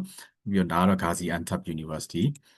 အာသူကဒီ Gaziantep ကဒါ public university เนาะဒါ Gaziantep ဆိုတာတူရကီမှာရှိတဲ့မြို့တစ်မြို့ Gaziantep ဆိုမြို့ရှိအဲ့ရ university သူက public ဆိုတော့ကောင်းတယ်သူက found လုပ်ထားတယ်တော်တော်ကြာပြီ1988က found လုပ်ထားတာပေါ့နော်ဒါကတော့ Istanbul Health Technology ပြီးတော့ private တော်တော်များများအခုပြောရရင်တော့ဗောနော်နောက်ပိုင်းမှာဖွင့်လာကြများဆရာတို့တော့တက်တော့ဆို private ဈေးကျောင်းဆိုတော့တိတ်မရှိသေးဘူးဆရာတို့တော့တက်တဲ့2009ခုနှစ်ဗောနော်အဲတော့ဆို government ဈေးကျောင်းတွေပဲရှိရအခုနောက်ပိုင်းအဲ2010ဗောနော်ပြောရရင်တော့2010တို့ဟိုနောက်ပိုင်းလောက်မှာဒီ private ကျောင်းတွေကပိုများလာတာအရင်တော့နည်းတယ်ဗောနော်ပြီးတော့ Sivas University ဒါတွေကြော်လိုက်တော့မယ်နော်ဒုက္ခ Takeda ဒါဒီဆေးကြောင်းတွေကကျတော့ဟိုမပါသေးဘူး WDOMS မပါသေးဘူး World Drug Medicine မပါသေးဘူးမဝင်သေးဘူးပေါ့ပြောရရင်တော့နောက်ပိုင်းတော့သူတို့လည်းဝင်လာမှာပါသူတို့ရအခုမှစဖွင့်ထားတဲ့ဆေးကြောင်းတစ်တယ်ပေါ့နော်ဟုတ်ပြီဆေးကြောင်းတွေအကြောင်းဆရာပြီးလို့ရှိရင်အသေးစိတ်ပေါ့နော်ခုနကပြောလို့တစ်ချိန်နဲ့တွင်းရင်ရမယ် scholarship လေးတွေကိုအသေးစိတ်ထပ်ပြောပေးမယ်အခုလို့နေစိတ်စာစီလေးကိုဆရာနည်းနည်းပြောပေးမယ်တူရကီနိုင်ငံမှာသွားမယ်ဆိုရင်နေစိတ်စာစီကဘယ်လောက်ကြာမလဲပေါ့နော်ဆရာတို့ကတော့နေစိတ်စာစီကအလောက်မများသေးဘူးခုနောက်ပိုင်းကတော့တစ်ကမ္ဘာလုံးကလည်းနေစိတ်စာစီတွေကတက်လာတဲ့ခါကျတော့အခုဈေးတွေကနည်းနည်းများလာတယ်ပေါ့နော်တူရကီမှာတော့တစ်လနေစိတ်စာစီကဘယ်လောက်ကြာမလဲ450လောက်ကြာမယ်ဒေါ်လာပေါ့နော် US 450 500လောက်ကြာမယ်ဗမာငွေနဲ့ဆိုလို့ရှိရင်တော့အခု4000ကျော်တော့နဲ့မြောက်လိုက်လို့ရှိရင်900ဆိုရင်320ကျော်လောက်ကြာမယ်လို့အနေထားမှာရှိတယ်20နဲ့25သိန်းလောက်ကြာမယ်တစ်လောက်ပေါ့နော်နေတာစားတာတောက်တာ BC ကိုပေါ့နော်အဲ့တော့အခန်းကအဲ့မှာဒေါ်လာ300ဝန်းကျင်လောက်ရှိတယ်အခန်းကဆိုတော့ဒါ sharing လုပ်တဲ့အခန်းနော်တယောက်တည်းနေလို့မရဘူးတယောက်တည်းနေတဲ့အခန်းဆိုလို့ရှိရင်တော့ဒေါ်လာအနည်းဆုံး600 900လောက်တော့ကြာမယ်ဒါ2ယောက်2 sharing ဖြစ်ဖြစ်3 sharing ဖြစ်အဲ့လိုမျိုးပေါ့နော်အဲ့လိုခင်ဒါ Istanbul လို့နေရပါပေါ့နော် Istanbul ကသူကတကယ်ဈေးကြီးရဲ့မြို့တွေမှာပါတယ်ပေါ့နော် Istanbul ကတူရကီမြို့အရင်တော့မြို့တော်အဟောင်းဖြစ်ခဲ့တာဒါ Istanbul ကပုံရိပ်တွေပေါ့နော်အရန်နဲ့လှတယ်အဲ့တော့Istanbul မှာတော့နေဈေးများတယ် Ankara လို့နေရာဆိုလို့ရှိရင်တော့နေသက်တာမယ်50ဒေါ်လာ50လောက်กว่าမယ်250လောက်နဲ့ရမယ် Ankara ဆိုလို့ရှိရင်ပေါ့နော်ပြီး transportation ကတော့ဗမာပဲဖြစ်ဖြစ် Istanbul ပဲနေနေ Ankara ပဲနေနေဗမာပဲနေနေကျောင်းသားဖြစ်တဲ့ပုံမှာ student card နဲ့ကိုက transportation card ကိုလုပ်လို့ရတယ်အဲဒါဆို10 USD လောက်ပဲရှိတယ်အခုနဆရာပြောခဲ့တဲ့မြေအောက်ကနေသွားရရထားတွေဒီအောက်မှာအများကြီးရှိတယ် metro တွေပေါ့နော်အဲ metro တွေအကုန်လုံးနှိပါကိုဒီတလား10 USD လောက်ပဲကုန်မယ်ဘာလို့ဆို student ဖြစ်လို့ကျောင်းသားဆိုအရန်တက်တာတယ်အဲ့လိုမျိုးပေါ့နော်ပုံမှန်ဆိုလို့ရှိရင်ဒါတော်တော်သေးကြီး transportation อ่ะပေါ့နော်ဒါပေမဲ့ကျောင်းသားဖြစ်တော့အရန်တက်တာသွားတယ်အစားတော့ကတော့ကိုယ့်ကိုချက်ပြုတ်စားတော့မယ်ဆိုရင်တော့ဒေါ်လာ150လောက်နဲ့လောက်တယ်အဲ့လိုမဟုတ်ဘဲနဲ့ဝယ်စားမယ်ဆိုလို့ရှိရင်တော့150လောက်နဲ့တော့မလောက်ဘူး200 300လောက်သွားမှာပေါ့နော်ဒါကကိုယ့်ကိုချက်စားလို့ရတယ်တူရကီမှာချက်စားလို့ကလည်းအရန်အဆင်ပြေတယ်ဘာလို့ဆိုတော့ကုန်တိုက်တွေ shopping center တွေအများကြီးရှိတယ်ကိုယ့်ရဲ့အနီးနားမှာအလိုပေါ့နော်ဒီမှာဆိုထိုင်းမှာဆိုလို့ရှိရင်ဆရာတို့ဘန်ကောက်မှာဆို macro ဘာလို့အကြီးကြီးရှိလို့ပဲတူရကီမှာလည်း Migros လို့ခေါ်တယ် MIGROS ပေါ့နော် Migros ဆိုတာအကြီးပဲအဲ့လို food chain ပေါ့နော်အဲ့မှာဝယ်ချင်တာဝယ်လို့ရတယ်ကြက်သားငါအမဲသားအစုံရှိရပေါ့နော်အဲ့ဒီအကုန်ဝယ်ပြီးလို့ရှိရင်ဒါတခုတော့ရှိရ pork တော့မရှိဘူးပေါ့နော် Islamic country ဖြစ်တဲ့ပုံမှာဝတ်သားကတော့တူရကီမှာဘယ်မှာရှာလို့မရဘူးဝတ်သားကလည်းကျန်တာအကုန်ရှိရပေါ့နော်သူကတူရကီသားတွေလည်းရှိချက်စင်ပေါ့နော်ချက်စင်သားတို့ပြီးတဲ့ခါကျတော့ဒီတိုးတို့ပါရှိရတိုးတွေအရန်စားကြအဲ့မှာမြန်မာနိုင်ငံမှာဆရာတို့ကတိုးသိမ့်မစားဘူးစိတ်စားတယ်တူရကီမှာစိတ်လဲစားတယ်စိတ်နဲပြီးတိုးပို့စားတယ်ရှိပေါ့နော်တိုးသားတို့ကြက်သားတို့မဲသားတို့စိတ်သားကနဲတယ်တိုးကပုံများတယ်ဒါမျိုးလေးပေါ့အဲ့တော့စားတောက်တွေကတော့အကုန်လုံးဝယ်ပြီးကိုယ့်ကိုချက်ပြုတ်စားတောက်လို့ရတယ်ပေါ့နော်စံတွေပါလည်းကောင်းတယ်မြန်မာနိုင်ငံကစံတွေထောင်ပို့ပြီးတော့စားလို့ကောင်းတဲ့စံတွေရှိရမှာပေါ့နော်ပြီးတော့ဆရာတို့ဒီနောက်တစ်ခုကတော့ resident permit ပေါ့နော်ဒါ health insurance ဒါတစ်လမဟုတ်ပဲတစ်နှစ်ပေါ့နော်တစ်နှစ်ကိုဒေါ်လာ50ဝန်းကျင်လောက်ကျမယ်ဒါကကိုယ့်ရဲ့ကျန်းမာရေးအမကကြ health insurance ပေါ့နော်ဒါတွေကကျောင်းဘက်ကလည်းကျောင်းလျှောက်လို့ရှိရင်ကျောင်းဘက်ကလည်းစီစဉ်ပေးပါတယ်ဒါတွေကအဲ့တော့စုစုပေါင်းတိုးတက်ဆိုရင်တစ်လကိုဒေါ်လာ450 500လောက်ကျမှာပေါ့နော်ချိုးချံချွတ်ထားပြီးတော့နော်450လောက်နဲ့လောက်တယ်ပုံမှန်လေးသုံးမယ်ဆိုတော့900လောက်ကျမယ်ဒါပေမဲ့ခုနပြောလို့ပြင်ရစားတော့တွေပဲဝယ်စားနေမယ်ကိုယ့်ကိုမချက်ဘူးဆိုရင်တော့600လောက်ထိတော့တွားရင်တွားမှာပေါ့နော်လေးလဲကြော်လိုက်မယ်ပြီးလို့ရှိရင်ဒါတူရကီရဲ့အစားအသောက်ပုံလေးတူရကီမှာအများဆုံးစားကြတာဒီဥစ္စာစားကြတယ်အလေးမှာပြထားတဲ့ဟာပေါ့နော်အဲ့ဒါကို sorry Arab country တွေတော်တော်များဒါမျိုးစားတော့စားတယ်အဲ့ဒါကတော့ပလာတာလိုမျိုးရှိရဲအဲ့ပုံမှာအတုပ်ချောင်းလေးနဲ့အသားပြိုင်ထည့်တာအထပ်ထားပါတော့အဲ့ဒါကိုလှည့်နေတစ်ခါကြက်သားနဲ့အပေါ်ရန်တော့လှီးချပြီးတော့အဲ့မှာ mayonnaise တို့ ketchup တို့အာလူကြောင်းကြော်တို့ဒါမျိုးတွေပေါ့နော် salad တို့အဲ့ဒီထည့်ပြီးလိမ့်လိုက်တာပေါ့နော်အဲ့တော့ဒါကိုဘယ်လိုခေါ်လဲဆိုတော့ Arabian ဒီဟိုပါ Arab country တွေတော်တော်များများ shawarma လို့ခေါ်တယ်မြန်မာနိုင်ငံမှာလည်း shawarma လို့ခေါ်တယ်တူရကီမှာတော့ဒါကိုသူတို့က durum လို့ခေါ်တယ် DURUM durum ပေါ့နော် durum လို့ခေါ်ကြဒီ durum ကတော့တူရကီမှာတူရကီရဲ့ national food ထဲမှာတော့ပါတယ်ပေါ့နော်တော်တော်များစားကြတယ်အားလေးကစားဈေးလက်တက်တာတယ်ပေါ့နော်အဲ့မှာပြီးလို့ရှိရင်ဟုတ်ပြီဆေးကြောင်းတက်မယ်ဆိုလို့ရှိရင်ကြောင်းတက်တာကတော့ဟုတ်ပြီပေါ့နော်ကြောင်းပြီးသွားရင်ဘယ်လိုအခြေအနေရှိလဲပေါ့ဆရာတို့ဆေးကြောင်း6နှစ်တက်တာလေ6နှစ်တက်တယ်ဆိုတော့6နှစ်ပြီးသွားလို့ရှိရင်သူကဒါလေးကတခြားနိုင်ငံဆရာရှင်းပြီးနေပြောပြမယ်နော်မလေးရှားပေါ့မလေးရှားမှာဆေးကြောင်းတက်လို့ရှိရင်အခုဆိုလို့ရှိရင်ဆေးကြောင်းပြီးသွားပြီဆိုရင်9နှစ်ပေါ့9နှစ်ပြီးသွားလို့နောက်ဆုံး housing နဲ့ပေါ့ housing နဲ့ချိန်ကြလို့ရှိရင်ဆရာတို့ဒီအခုမလေးမှာဆင်းလို့မရအောင်အဲ့ခါကျတော့တခြားနိုင်ငံတွေသွားရတယ်မြန်မာနိုင်ငံမှာဆင်းတခြားနိုင်ငံမှာဆင်းကြတဲ့နေရာမှာ house သွားဆင်းပြီးမှမလေးမှာပြန်ပွဲယူလို့ပုံစံဖြစ်တယ်ပေါ့နော်အဲ့တော့အခက်အခဲလေးရှိရပေါ့နော်မလေးရှားမှာတူရကီနိုင်ငံမှာအဲ့လိုမျိုးမရှိဘူးတူရကီနိုင်ငံမှာဆေးကြောင်း6နှစ်လုံးတူရကီမှာ PC တက်လို့ရတယ်6နှစ်မြောက်သည်သူတို့ဒီနောက်ဆုံးနှစ်ပေါ့6နှစ်မြောက်သည်သူ housing နဲ့နှစ်လို့ခေါ်တယ် internship လို့ခေါ်တယ်အဲ့တော့ပထမနှစ်ကနေခုနပြောတာလေးပြန်ပြီးတော့ပြောရရင် first year to third year သည် theoretical exam တွေအပြည့်ရှိမယ်အဲ့တော့ first year to third year ပြီးသွားပြီဆိုလို့ရှိရင်သူတို့ fourth year fifth year sixth year သည်ဆေးရုံတွေနဲ့တွဲပြီဆေးရုံတွေနဲ့တွဲပြီဆိုတော့456ပေါ့456ကကြတော့ဆေးရုံတွေကိုသွားရမယ် rotation တွေသွားရမယ်အဓိက 4-5-6လို့ပြောပြီးမှ4-5ပဲပေါ့နော်။ဘာလို့4-5လဲဆိုတော့4-5မှာ exam တွေရှိတယ်။ကိုကဝတ်တစ်ခုကြားတယ်ထားပါတော့နှလုံးဝတ်ပေါ့အဲ့နှလုံးဝတ်မှာ2လလောက်စာသင်ရမယ်။စာသင်ခန်းကတခါစေးုံထဲမှာသူကတွဲထားပြီးသားစေးုံမှာစာသင်ခန်းတွေသူတို့ဖွဲ့ပေးထားတယ်။အဲ့တော့စာသင်ခန်းစေးုံစာသင်ခန်းမှာပဲစာသင်မယ်ပြီးရင်အဲ့မှာတခါလေ rotation တွေလုပ်မယ်အဲ့ဒါပြီးသွားလို့ရှင်ဆောင်းမွေးဖြည့်မယ်အဲ့ခါဆောင်းမွေးဖြည့်ပြီးအဲ့နှလုံးဝတ်ကန်အောင်ဝိုင်းနောက်ဝတ်တစ်ခုကူမယ်အဲ့လိုပေါ့နော်အဲ့လိုဝတ်တွေလှည့်ပြီးတော့စာသင်သွားရမယ်အဲ့ဒါ4တန်းနဲ့5တန်းအဲ့လိုဖြစ်တယ်အဲ့တော့4တန်း5တန်းပြီးသွားရင်ဆောင်းမွေးမရှိတော့ဘူး6တန်းဒီကိုက internship ပုံစံဖြစ်သွားတယ် housing ပေးရတယ် housing တဲ့ပုံမှာကိုကဘာဆောင်းမွေးမရှိပဲစေးုံမှာကိုကအလုပ်လုပ်ရတဲ့ပုံစံဖြစ်တယ်အဲ့တော့စေးုံတွေကကိုလာစားအောင်ပြန်ပေးရအချိန်ညာရင်ကိုက6တန်းမှာနောက်ဆုံးနှစ်မှာ housing တဲ့ချိန်မှာကိုကလာစားပြန်ရတယ်အဲ့ဒါကတော့private စေးုံတွေကနည်းနည်းနည်းတယ်ပြောတယ် government စေးုံတွေကပိုများတယ်ပေါ့နော်ဆရာတော်ကကျတော့ government မှာတိုက်လုပ်ခဲ့ရဆိုတော့ government စေးုံမှာဆရာတော်ကတစ်လဒေါ်လာ100 200လောက်ပြန်ရခဲ့အဲ့တော့ပေါ့နော်အခုလည်း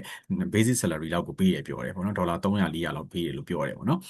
ဒါတော့စေုံတုံလဲကွာတယ်မြို့လဲကွာတယ်လို့လေးအနေထားရှိတယ်။ဘာဖြစ်ပတ်စံတစ်ခုတော့ amount တစ်ခုအနေနဲ့ပြန်ရတယ်ပေါ့နော်နောက်ဆုံးနှစ်မှာပေါ့။အဲ့တော့နောက်ဆုံးနှစ်မှာ housing မယ် housing ပြီးတော့လို့ရှိရင်တခါတည်းဘွဲလက်မှတ်ထုတ်ပေးမယ်ပေါ့နော်ဘွဲလက်မှတ်ရမယ်။ဘွဲလက်မှတ်ရပြီဆိုရင်ကိုရဲ့ဘွဲလက်မှတ်ကိုသူတို့ရဲ့ကျန်းမာရေးဝန်ကြီးဌာနကိုတင်ပြီးတော့တခါတည်းအဲ့မှာ license လျှောက်လို့ရတယ်။ဆရာဝန် license လျှောက်ပြီးရတယ်ဆရာဝန် license ကျလာပြီဆိုတာနဲ့ကိုကအဲ့မှာတူရကီမှာစပြီးလုပ်လို့ရတယ်။အဲ့ဒါတူရကီရဲ့အာသာချက်တူရကီရဲ့တခြားနိုင်ငံတွေနဲ့မတူတဲ့အာသာချက်ပေါ့နော်။မလေးဆိုလို့ရှိရင်ကြောင်ပြီးသွားတယ်ဆိုရင်မလေးမှာဆရာဝန်လုပ်လို့မရဘူးဂျော်ဂျီယာတို့လိုနိုင်ငံတွေဆိုလေကြောင်ပြီးသွားရင်ဆရာဝန်လုပ်လို့မလွယ်ဘူးဒါမျိုးတွေပေါ့နော်အဲ့လိုမျိုးရှိရပိုလန်တို့ဘာလို့လဲသိမလွယ်ဘူးတူရကီရဲ့အာသာချက်တစ်ခုကကောင်းတာတစ်ခုကကြောင်ပြီးသွားတာနဲ့တူရကီနိုင်ငံမှာစပြီးတော့အလုပ်လုပ်လို့ရတယ်ဘယ်လိုအနေနဲ့လုပ်လို့ရတယ်ဆိုတာ pathway တွေဆရာနောက် slide မှာပြောပြပေးမယ်ဘယ်လိုပုံစံတွေလုပ်လို့ရတယ်ဆိုတာပေါ့နော်ဆောင်းဝဲဖြေကြမလို့တော့ဆောင်းဝဲတီးတဲ့တစ်ခုကြီးမရှိတော့ဘူးဆိုကိုကဆေးကြောင်းသူတို့နိုင်ငံမှာဆေးကြောင်းကိုတက်ခဲ့ရဖြစ်တဲ့ပေါ်မှာကိုအတွက်ဘာဆောင်းဝဲမှာထပ်ပြီး license ဆောင်းဝဲဆိုတော့ဖြေနေကြမလို့တကူကဖြေနေကြမလို့အဲ့တော့တူရကီနိုင်ငံမှာပဲတန်းပြီးတော့ကိုကအလုပ်လုပ်ခွင့်ရှိရပေါ့နော်ဒီကြော်လိုက်မယ်တူရကီမှာအဲ့တော့အလုပ်လုပ်မယ်ဆိုလို့ရှိရင်ပေါ့နော်အဲ့တော့ကိုရဲ့ chance က public ဆေးရုံတွေမှာလုပ်ခွင့်ရှိတယ် private ဆေးရုံတွေမှာလုပ်ခွင့်ရှိတယ်ပြီးတော့ university ဆေးရုံတွေဆိုပြီးခွဲထားတယ်ပေါ့နော် sorry အဲ့တော့ private ဆေးရုံတွေမှာဆိုရင် private ဆေးရုံမှာ889ရုံလောက်ရှိတယ်တော်တော်များတယ်ပေါ့နော်public ဆေးရုံပေါ့နော် private ဆေးရုံမှာ900ကျော်ရှိမယ် university 68ခုရှိတယ်ဒါတွေမှာကိုကအလုပ်ရှာလို့ရတယ်ဒါအလုပ်ရှာလို့ရတဲ့နေရာတွေပေါ့အဲ့မှာသွားပြီးတော့ကိုကအလုပ်လုပ်ဖို့အတွက်ရှောက်လို့ရတယ်ပေါ့နော်ဒါအလုံးမလုံးဘူးဆိုရင်သွားတဲ့ဟာလေးဒီဟာလေးကဆရာခဏကြော်လိုက်မယ်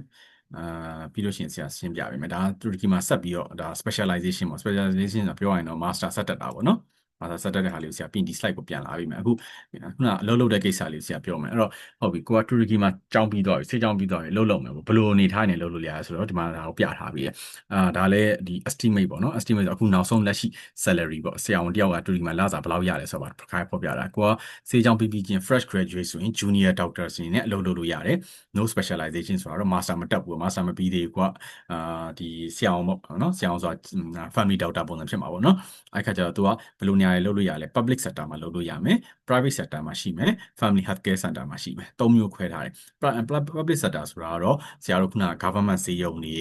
research ဈေးရုံတွေ university ဈေးရုံတွေအဲ့လိုနေရာတွေမှာကိုကလုပ်တာအဲ့ကောင်ကလစာအနည်းဆုံးပဲအဲ့တော့ဒေါ်လာအနည်းဆုံးတစ်လကို2500နဲ့3500လောက်ကြားလို့ရတယ်ဒါတွေကဒီ figure တွေအကုန်လုံးဒီ net နော် net salary ဆိုတော့သူတို့ taxation တွေမှာဖြတ်ပြီးသားအခွန်ဆောင်ပြီးသားအဲ့ခါကျတော့ကိုယ့်လက်ထဲမှာအိတ်ထဲမှာကြံတဲ့ပတ်စံပေါ့နော်အနည်းဆုံး minimum 2500လောက်ရမယ်နည်းနည်းကောင်းတဲ့ဈေးရုံတွေဒါမှမဟုတ် location ကောင်းတယ်ဆို location မှာမူတည်ပြီးတော့3500လောက်ထိရနိုင်တယ်ပေါ့နော် Istanbul လိုနေရာတွေဆိုရင် location ပိုကောင်းတော့ဈေးပိုရတယ်ဒါမျိုးလေးရှိတာပေါ့private ဈေးရုံတွေလည်းအဲ့တိုင်းပဲ private ဈေးရုံတွေဆိုလို့ရှိရင်လည်း location ကောင်းတဲ့ပုံမူတည်ပြီးတော့ဈေးတက်တယ်ဒါပေမဲ့3000နဲ့3500လောက်ရမယ်ဒါ entry row เนาะဒါဘာမှကိုက experience လည်းမရှိသေးဘူးစေးကြောင်းပြီးကြတာချက်ချင်း fresh graduate တွေရတဲ့ဈေးနှုန်းတွေเนาะပြီးတော့ family health care center ဒါကတော့တော်တော်များများ foreigner တော်တော်များများဒီလမ်းကြောင်းသွားကြတယ်ဒီ family health care center သွားကြတယ်သူတို့ Turkey language နဲ့ဆိုရင် family health care center ကို Salik Ocağı လို့ခေါ်တယ်ပေါ့နော်အဲ Salik Ocağı မှာလုပ်မယ် family health care center မှာလုပ်မယ်ဆိုလို့ရှိရင်ကတော့တော်တော်လေးလာစားတခြားဟိုင်းနေရှင်လိုက်ပိုကောင်းတယ်အစမှာတော့2800လောက်ပဲရရင်ရမယ်ဒါပေမဲ့3500 plus တီသွားတယ်။ तू ကကျတော့ဘယ်လိုလဲဆိုတော့experience ထပ်စားလို့ရှိရင် तू ကကိုရောက်တဲ့နေရာရဲ့ပုံမူတည်တယ်။ဒီမှာ Istanbul လို့ပါဆိုပို့ပြီးတော့ကောင်းတယ်။ပြီးရင်တူရကီနိုင်ငံ healthcare system ဒါမျိုးပေါ့နော်။မြန်မာနိုင်ငံမြန်မာနိုင်ငံမှာဆိုအဲ့လိုမရှိဘူး။တူရကီမှာကျတော့ဒေသန္တဆေးကန်းလို့ခေါ်တာပေါ့။ဒီရက်ကွက်မှာဒီဆေးကန်းဒီရက်ကွက်မှာဒီဆေးကန်းတွေဖွဲ့ပေးထားတယ်။အဲ့တော့ကိုကနာစီချောင်းဆိုနေမကောင်းဘာပဲဖြစ်ဖြစ်ပေါ့နော်။ကိုရက်ကွက်ကကိုဆရာအောင်မှာကိုကပြရတယ်။တခြားရက်ကွက်ဆရာအောင်မှာတော့ပြလို့လည်းမရဘူး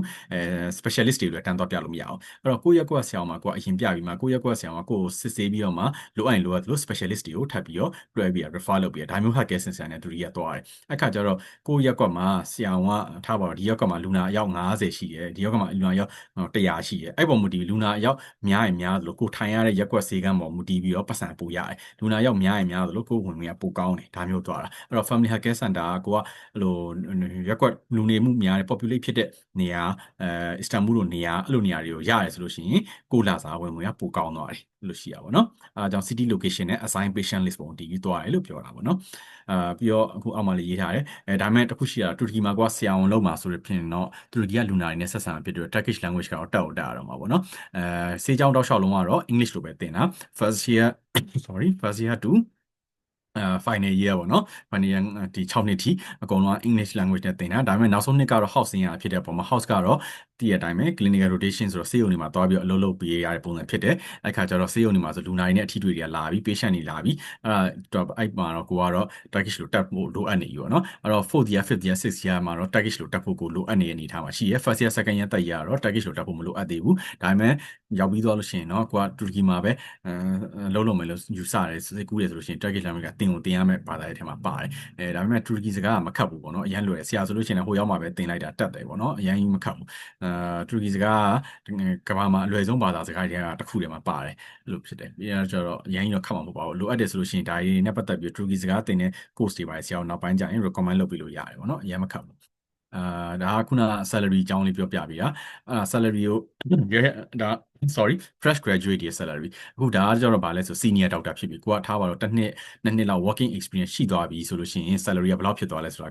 ကကျတော့ senior doctor ဆိုရင် public sector ဆိုတက်သွားတယ်3500နဲ့4000လောက်ထိရတယ်ဒေါ်လာပေါ့နော်4000 plus လောက်ထိသွားတယ် private sector ဆိုလည်းအဲ့လိုပဲ location မူတည်ပြီး4000 5500 plus လောက်ထိရတယ်ဒါတော်တော်လေးကိုလာစားကောင်းသွားပြီပေါ့နော်ပြီးတော့ family health care center တွေဆိုလို့ရှိရင်လည်းတော်တော်ကိုကောင်းသွားတယ်3500 5000ကျော်ကျော်လောက်ဖြစ်သွားတယ်ကိုက experience လည်းကောင်းမယ်ကိုကြားတဲ့ location လည်းကောင်းမယ်ဆိုလို့ရှိရင်9000ကျော်ကျော်လောက်ကိုရတယ်တစ်လောက်9000လောက်ဆိုတာတော်တော်လေးကိုကောင်းတဲ့လာစားထဲမှာပါတယ်လို့ပြောလို့ရတယ်ဆရာအောင်တယောက်တော့ပေါ့နော်ပြီးလို့ရှိရင်ဒါကတော့ဟို specialization မဖတ်တဲ့ဟာပေါ့ specialization မဖတ်တဲ့ဆိုတော့ခုနဆရာပြောတာ master မတက်တဲ့ဟာပေါ့နော် master မတက်တဲ့လမ်းကြောင်းကဲမဟုတ်ဘူးကိုကတူရကီနိုင်ငံမှာဆက်ပြီးတော့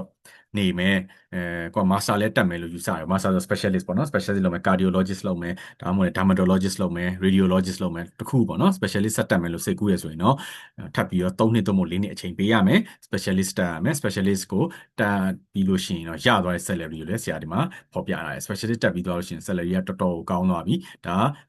specialist ပြီးတော့သူတို့ assistant doctor လို့ခေါ်တယ် assistant doctor မှာဆိုလို့ရှိရင်ဥပမာ cardiologist ဆို dermatologist ပေါ့နော်အဲ့ဒါတွေဒေါ်လာအနည်းဆုံး public sector မှာ9000ကစတယ်ဟုတ်တယ်ဒေါ်လာ9500အထိတက်သွားတယ် private sector လို့ရှိရင်ကျတော့9500နဲ့8000ကြီးတက်တယ်ဒီမှာ health care center မပါတော့ဘူးဘာလို့မပါလဲဆိုတော့ health care center မှာ specialist မရှိဘူး health care center ကကျတော့သူတို့ကဒီ GP ဆရာဝန်တွေပဲတက်များတယ်အဲ့တော့ specialist ကလမ်းကြောင်းရွေးလို့ရှိရင် health care center ကိုလုပ်လို့မရတော့ဘူး public သို့မဟုတ် private ကိုသွားရမယ်လာစာတွေကလည်းဒီလိုမျိုးဖြစ်သွားတယ်ပေါ့နော်ကိုယ့်ရဲ့ specialty ပေါ်လည်းမူတည်လာစာကွာတယ်ဥပမာ cardiologist တို့ dermatologist တို့ကကျွန်တော်8000နီးပါးလောက်ရတဲ့ဘာသာတွေမှာပါတယ်ပေါ့နော်အဲ့လိုမဟုတ်ဘဲနဲ့ရိုးထူးကူတို့ရိုးကြောထူးကူတို့ကတိတ်မရဘူးရိုးကြောထူးကူတို့ကတော့9500 9000အဲ့လောက်ဝင်ကြည့်မရတယ်ကိုရွေးချယ် line ပေါ်လည်းမူတည်ရပါတော့ဟုတ်ပြီကိုကအဲ့ဒါဆို specialist ကိုစိတ်ဝင်စားရဆိုရင် specialist နဲ့ပတ်သက်ပြီးဆရာခုနကြော်ဝါလေးကိုပြန်ပြောပေးမယ် specialist ကကျတော့ဘာလဲဆိုတော့တူရကီမှာကိုက master နဲ့ဆက်တက်တာပေါ့နော် master ဆက်တက်အဲ့တော့ဆိုရင်စောင့်မဖြေရတယ်ခုနဆရာပြောသလိုတူရကီမှာကိုကကြောင်းပြီးသွားပြီဆိုရင်GP အနေနဲ့လုပ်မယ်ဆိုလို့ရှိရင်တော့ဘာဆောင်မဖြေစရာမလိုဘူးကိုယ့်ရဲ့ဘွဲလက်မှတ်တွေပါနေရှောက်ပြီးတော့ဝင်လို့ရုံပဲအဲ့လိုမဟုတ်ဘူးကိုက specialist တက်မယ်ဆိုလို့ရှိရင်တော့ဆောင်မဖြေရတယ်အဲ့ဒါဆောင်မဘာလို့ခေါ်ဆို TUS လို့ခေါ်တယ် TUS ဆိုတဲ့ဆောင်မခေါ်တယ်အဲ့ TUS ဆိုတဲ့ဆောင်မကဒီဥစ္စာပေါ့နော် TUS ဆိုတဲ့ဆောင်မ what is TUS ပေါ့နော် TUS ဆိုတာတူရကီမှာ specialist ကိုက training ကိုတက်မယ်လုပ်ဆိုလို့ရှိရင်ဒီဆောင်မကိုဖြည့်ရတယ်အဲ့ဆောင်မကဘာတွေမေးလဲဆိုတော့အဲ့ဆောင်မမှာအဓိကဒီစေးချောင်းတောက်လျှောက်တင်ခဲ့တဲ့6နှစ်လုံးတင်ခဲ့တဲ့knowledge တွေကိုအကုန်လုံးမေးတယ်ပေါ့နော်အဲ့ဒါအဲ့ဆောင်မကလွယ်တော့မလို့တော်တော်ခက်တယ်သူကအမှတ်ပေါင်း80လောက်ရှိတယ်80ကအများဆုံးပေါ့နော်အဲ့တော့80မှာကိုက specialist ကိုကြိုက်တဲ့ major ကိုရွေးခွင့်မရှိဘူးအမှတ်ပုံမူတည်ပြီးရတာဥပမာကိုက cardiologist တို့ဘာလို့လိုချင်တယ် dermatologist ကတော့အမှတ်အများဆုံးပဲဘာလို့ဆိုတော့လက်ရှိတူရကီမှာဝင်ငွေလာစားအကောင်းဆုံးက dermatologist ဘာလို့ဆိုတော့သူတို့ကအခုနောက်ပိုင်းကျတော့ aesthetic တို့ဘာလို့ကအရင်ပတ်ဆိုင်ရတာဟုတ်အဲ့တော့ဝင်ငွေလာစားအကောင်းဆုံးဒီ dermatologist အဲ့ခါကျတော့အဲ့ dermatologist ရဲ့အမှတ်က80မှာ89 88အဲ့လောက်ရမှ dermatologist ကဝင်တယ်ဒါ Turkish national တယောက်အနေနဲ့ပေါ့နော်ဒါပေမဲ့ကောင်းတာတစ်ခုကသူက Turkish national တွေအတွက် quota တစ်မျိုး foreign national အတွက်ကိုတာတစ်မျိုးပေါ့နော်အဲ့တော့ကို foreign national ဖြစ်လို့အဲ့ဆောင်မဝင်ဖြစ်လို့ရှိရင်85 82လောက်နဲ့လေ dermatologist ကိုရသွားတယ်တူရကီလူမျိုးတယောက်က85 82နဲ့လုံးဝ dermatologist ကိုမရနိုင်တဲ့အချိန်မှာကိုကရသွားနိုင်တယ်သူတို့က88လောက်မှတ်လို့တယ်ပေါ့နော်အဲ့တော့ကိုတာ chance နဲ့ပူရတယ်ပေါ့နော်တမတ်ဆိုအရင်စကားပြောတယ်ဒီ TOEFL exam မှာပေါ့နော်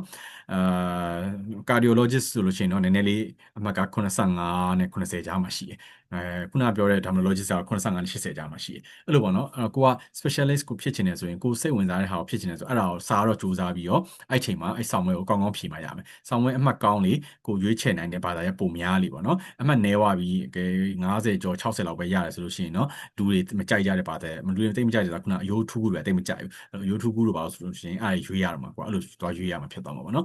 ်အဲ့ဆောင်မွေးကိုကိုကမကြိုက်ဘူးဆိုရင်တော့လည်းနောက်တစ်နှစ်မှာပြန်ဆောင်ပြီးတော့နောက်တစ်ခေါက်ဖြေလို့ရတစ်နှစ်မှာသူက exam ကတစ်ခါလားနှစ်ခါလားပဲရှိတယ်လို့ပေါ့နော်အဲ့ဆောင်မွေးအချိန်ကိုကိုကစောင့်ပြီးပြန်ဖြေရအောင်နော်ဒါတော့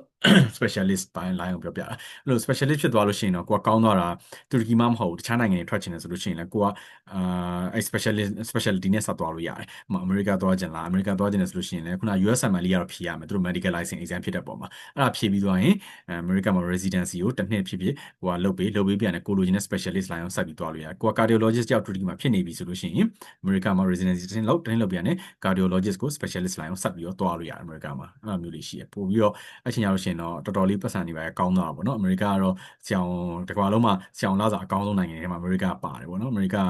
ဆိုလို့ရှိရင်တော့ပိုကောင်းတယ်ဒါပေမဲ့သူတို့က tax ကအရန်ဖြတ်တယ်တူရကီမှာကျတော့ဆရာဝန်တွေကလာစားအရန်ကောက်နေတော့မပါဘူး specialist ဆိုလို့ရှိရင်တော့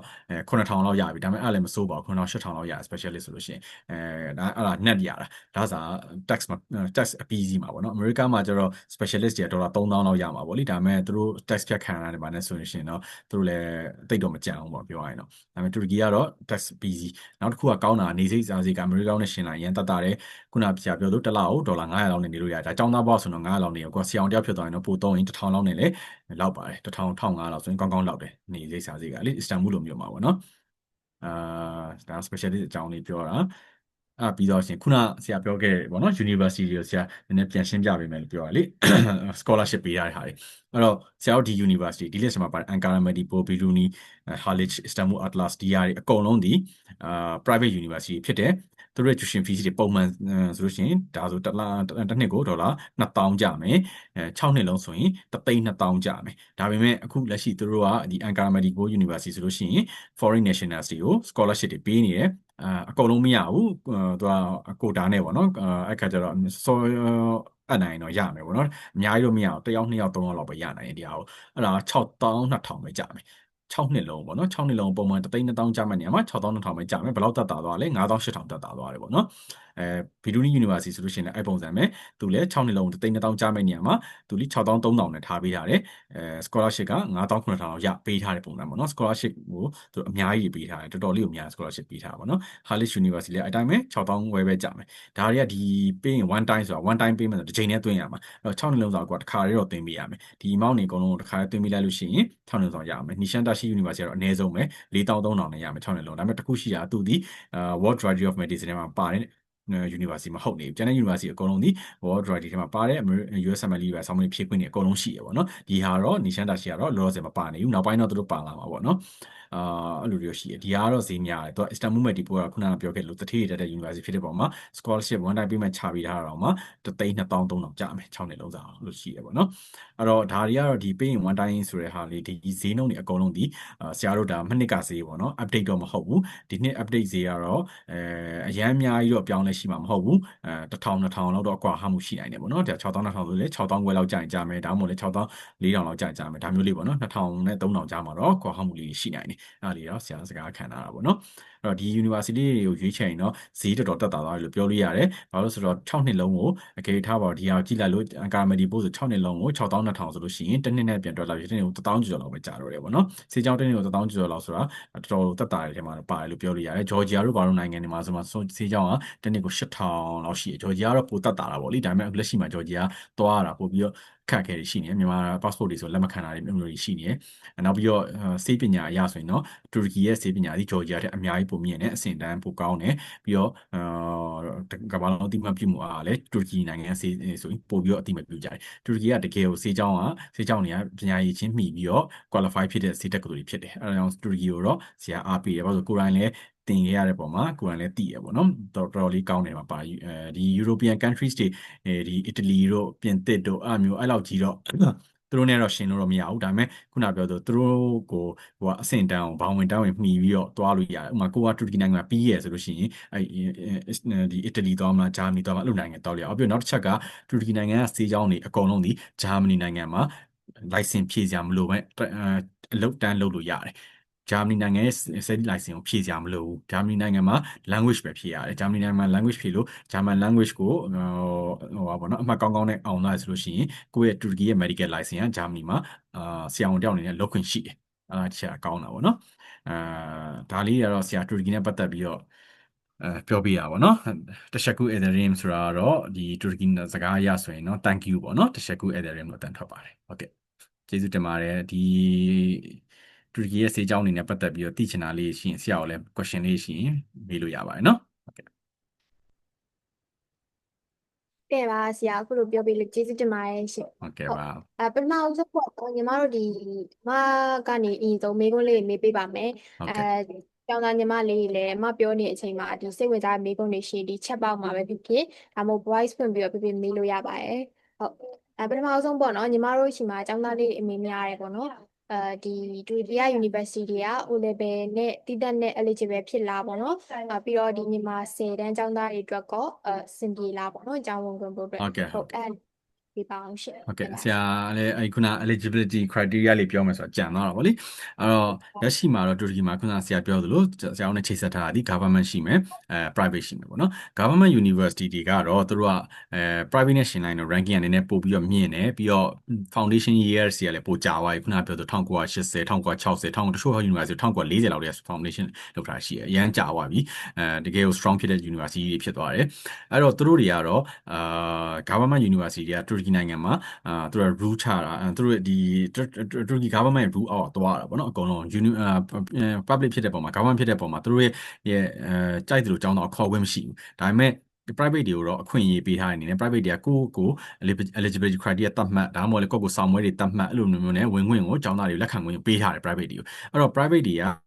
ဆရာတို့မြန်မာနိုင်ငံကဆိုလို့ရှိရင် GED တို့ IGCSE တို့မြန်မာနိုင်ငံ10တန်းစနစ်ဟောင်း10တန်းစနစ်အကုန်လုံးပေါ့နော်အကုန်လုံးကိုသူတို့ open လုပ်ပေးထားတယ်ဖွင့်ပေးထားတယ်အဲ့တော့ကိုကဘာနဲ့ပဲပြီးကြရှောက်ခွင့်ရှိတယ်အမှတ်တရေကိုကြည့်ပြီးတော့သူတို့ကတော့ရမရဘူးလို့သူတို့ကဆုံးဖြတ်ပြီးတော့မှပြန်ပြီးတော့ပြောမှာပေါ့နော်ဆရာတို့အဲ့လိုပြောနေဖြစ်တယ်ဆရာတို့ရှောက်ပေးလို့ရတယ်အဲ့တော့ private ဆိုလို့ရှိရင်ကိုကဘာနဲ့ပဲပြီးကြ GED IGCSE စနစ်ဟောင်းစနစ်အကုန်လုံးကိုဆရာတို့ရှောက်လို့ရတယ် government တွေကတော့မရဘူး government ဆိုလို့ရှိရင်တော့စနစ်ဟောင်းဒါမှမဟုတ်စနစ်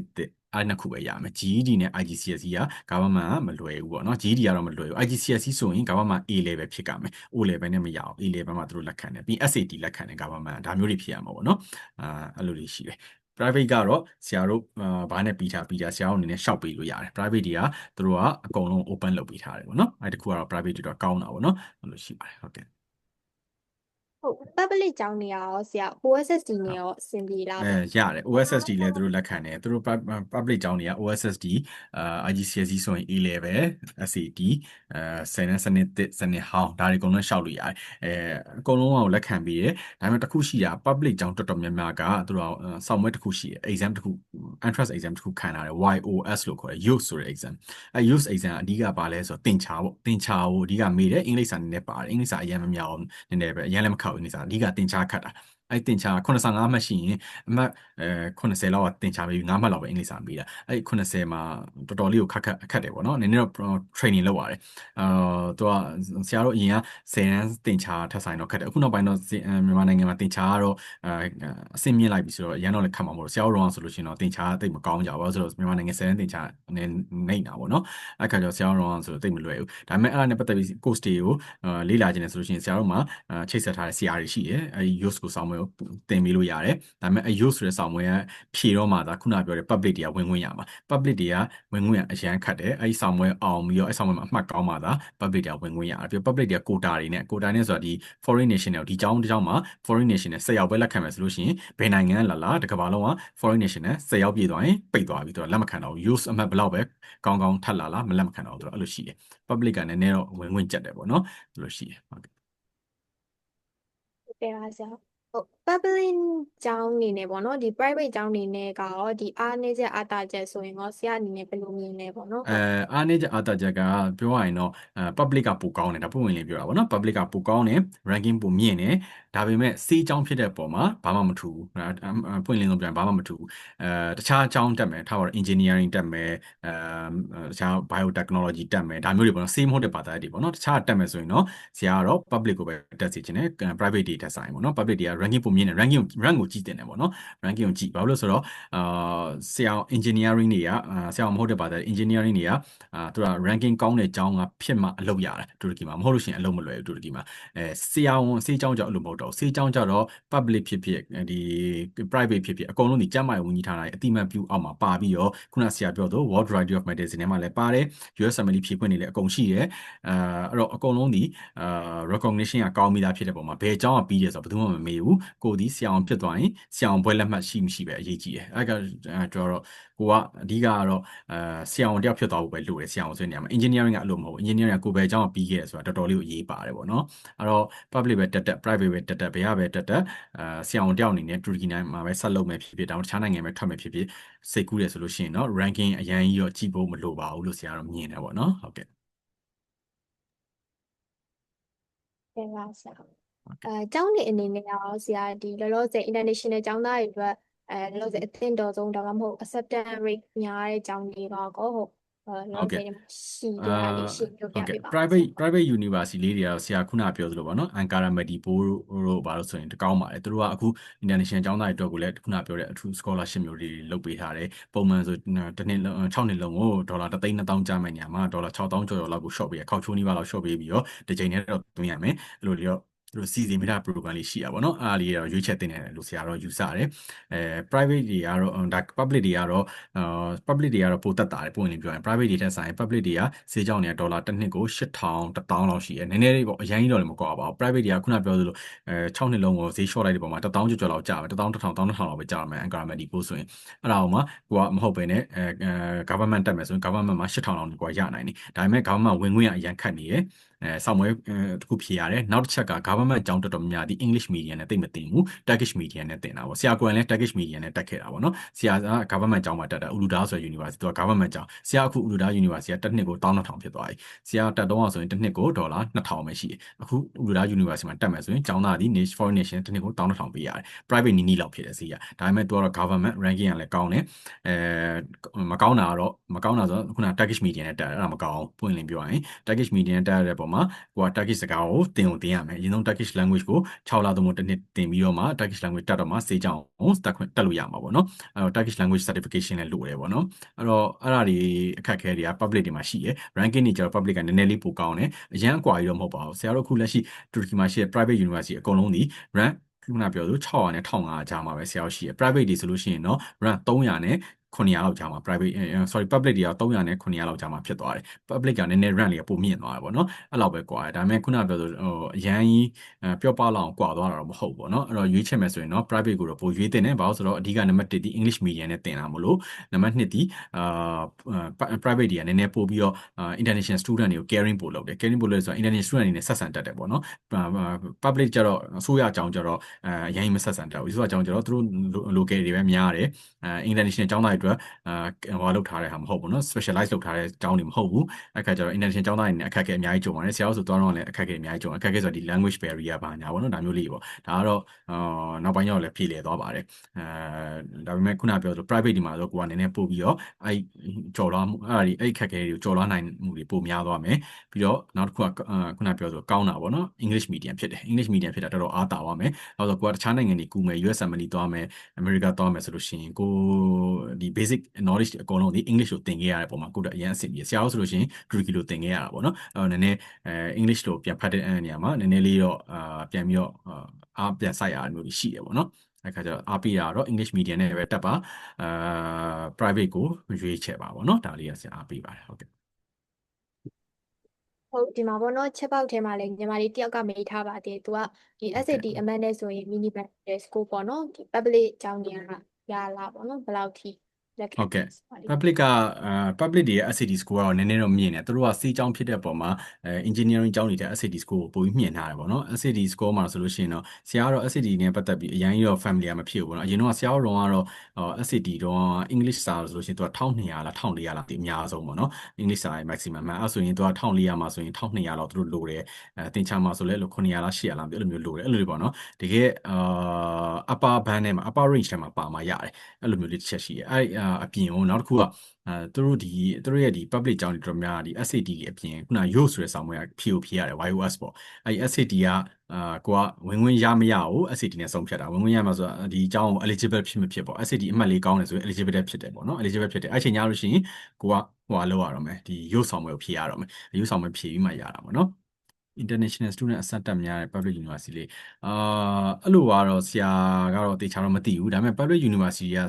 international student ကိုတိတ်ပြီးတော့ဟိုမလုပ်ဘူးinternational student ကိုလက်ခံတာတိတ်မရှိဘူးပေါ့နော်ကောင်းတဲ့ public university တော့ဆရာသိတယ် Marmara တို့ Marmara University တော့ရှိတယ်အဲ့ကောင်ကတော့ဒီ Istanbul မှာရှိတယ်ကောင်းတယ်ဒါပေမဲ့ international student အရင်အများကြီးမခေါ်ဘူးသူတို့က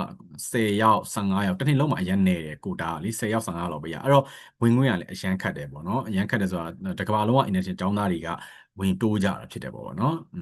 ့လိုလေးရှိတယ်အဲ့တော့ရွေးချယ်မယ်ဆိုလို့ရှိရင်တော့အခုစေးကြောင်းဘာသာရေးဖြစ်တဲ့ပုံမှာဆရာမြင်ကတော့ public ကိုပဲမကြည့်တင်ဘူး private တွေကိုလည်းကိုကဟိုလုပ်တင်တယ်ပေါ့နော်study လုပ်တင်တယ် private university ကိုသဘောကျတယ်ဆိုတကယ်လဲ join တင်တယ် private university တွေက ranking က public လောက်မကောင်းဘူးဆိုပေမဲ့တင်ကြားမှုတွေဘာတွေကအဆင့်မီရတော်တော်လေးကောင်းပါတယ်။ဘာလို့ဆိုတော့အကုန်လုံးဒီကျန်းမာရေးဝန်ကြီးဌာနရဲ့လက်အောက်မှာသွားရတယ်သူတို့စေးကြောင်းတွေကလေ public ဖြစ်ဖြစ် private ဖြစ်ဖြစ်ကျန်းမာရေးဝန်ကြီးဌာနရဲ့ဒီတင်ရိုးညွှန်းနှံပေါ့ပြောရရင် curriculum ပေါ့အဲ curriculum အောက်မှာပဲသွားတာဖြစ်တဲ့အတွက်public နဲ့ private ကအရန်ကြီးတော့တင်ကြားမှုတွေတင်ရိုးညွှန်းနှံနေမှာမကွာဘူးအဲ့တော့ private တွေကလည်းတကယ်ကို qualify ဖြစ်တဲ့ဆရာဝန်တွေကို training လုပ်ပြီးတင်ကြားပေးရတယ်ဘာဖြစ်လို့လဲဆိုတော့သူတို့ဒီ private ကပြီးလာလို့ရှိရင်လည်းသူတို့နိုင်ငံထဲမှာဆရာဝန်တယောက်အနေနဲ့အလုပ်လုပ်ရတာဖြစ်တယ်အလုပ်လုပ်ဖို့အတွက်တခါတည်း ready ဖြစ်တဲ့အနေအထားကိုမွေးထုတ်ပေးရတာဖြစ်တယ်အဲ့ခါကျတော့သူတို့ပညာရေးဝန်ကြီးဌာနအားတွေအကုန်လုံးစီကံတွေကိုတင်းကျပ်ထားတယ်စာမွေးတွေကိုလည်းတေချာလေးကို qualify ဖြစ်တဲ့စာမွေးတွေပဲစစ်တာပေါ့နော်ဟုတ်ကဲ့ဟုတ်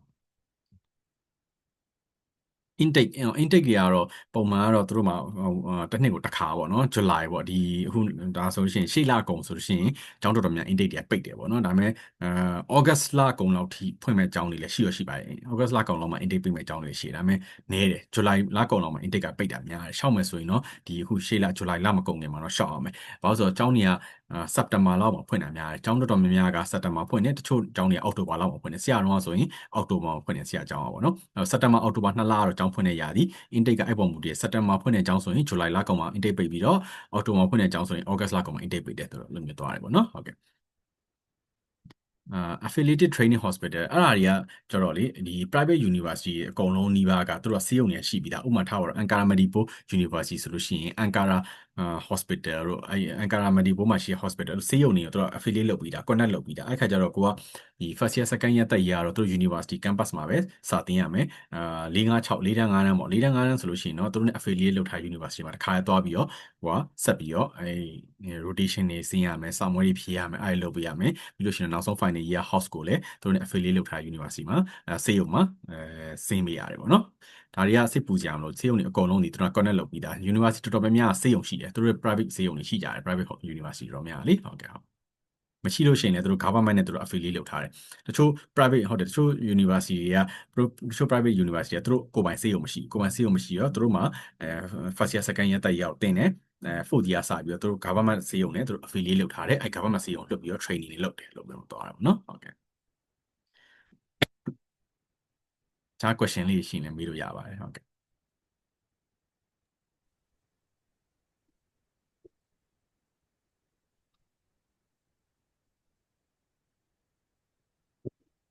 ဟုတ်ကဲ့ဆရာခုနကဟာလေးနဲ့ပတ်သက်ပြီးတော့ဗောနော်ဒီအမတ်နဲ့ပတ်သက်ပြီးတော့ပြောရတဲ့ဟာမှာ private school တွေရောညီမတို့ဒီ entrance exam ဖြေရလားပေါ့နော်ဒါမှမဟုတ် interview ပဲခေါ်တာလားဘယ်လိုမျိုးရှိလဲပေါ့နော်ဆရာဟုတ်ကဲ့ private တွေကတော့သူတို့က interview လည်းမရှိဘူးခုနပြောဆိုစောင့်ဝဲဖြေကြလည်းမလိုဘူးကိုယ့်ရဲ့အမှတ်ရှိပြီးသားအမှတ်ကိုပဲဆရာတို့အနေနဲ့ရှောက်ပေးမှာခုနပြောတဲ့ဒီ10တန်းပေါ့10တန်းရှိပြီးသား10တန်းအမှတ်စီရင်အဟောင်းစနစ်ဟောင်းစနစ်သစ်ဒါမျိုးတွေပြီးရခါကျတော့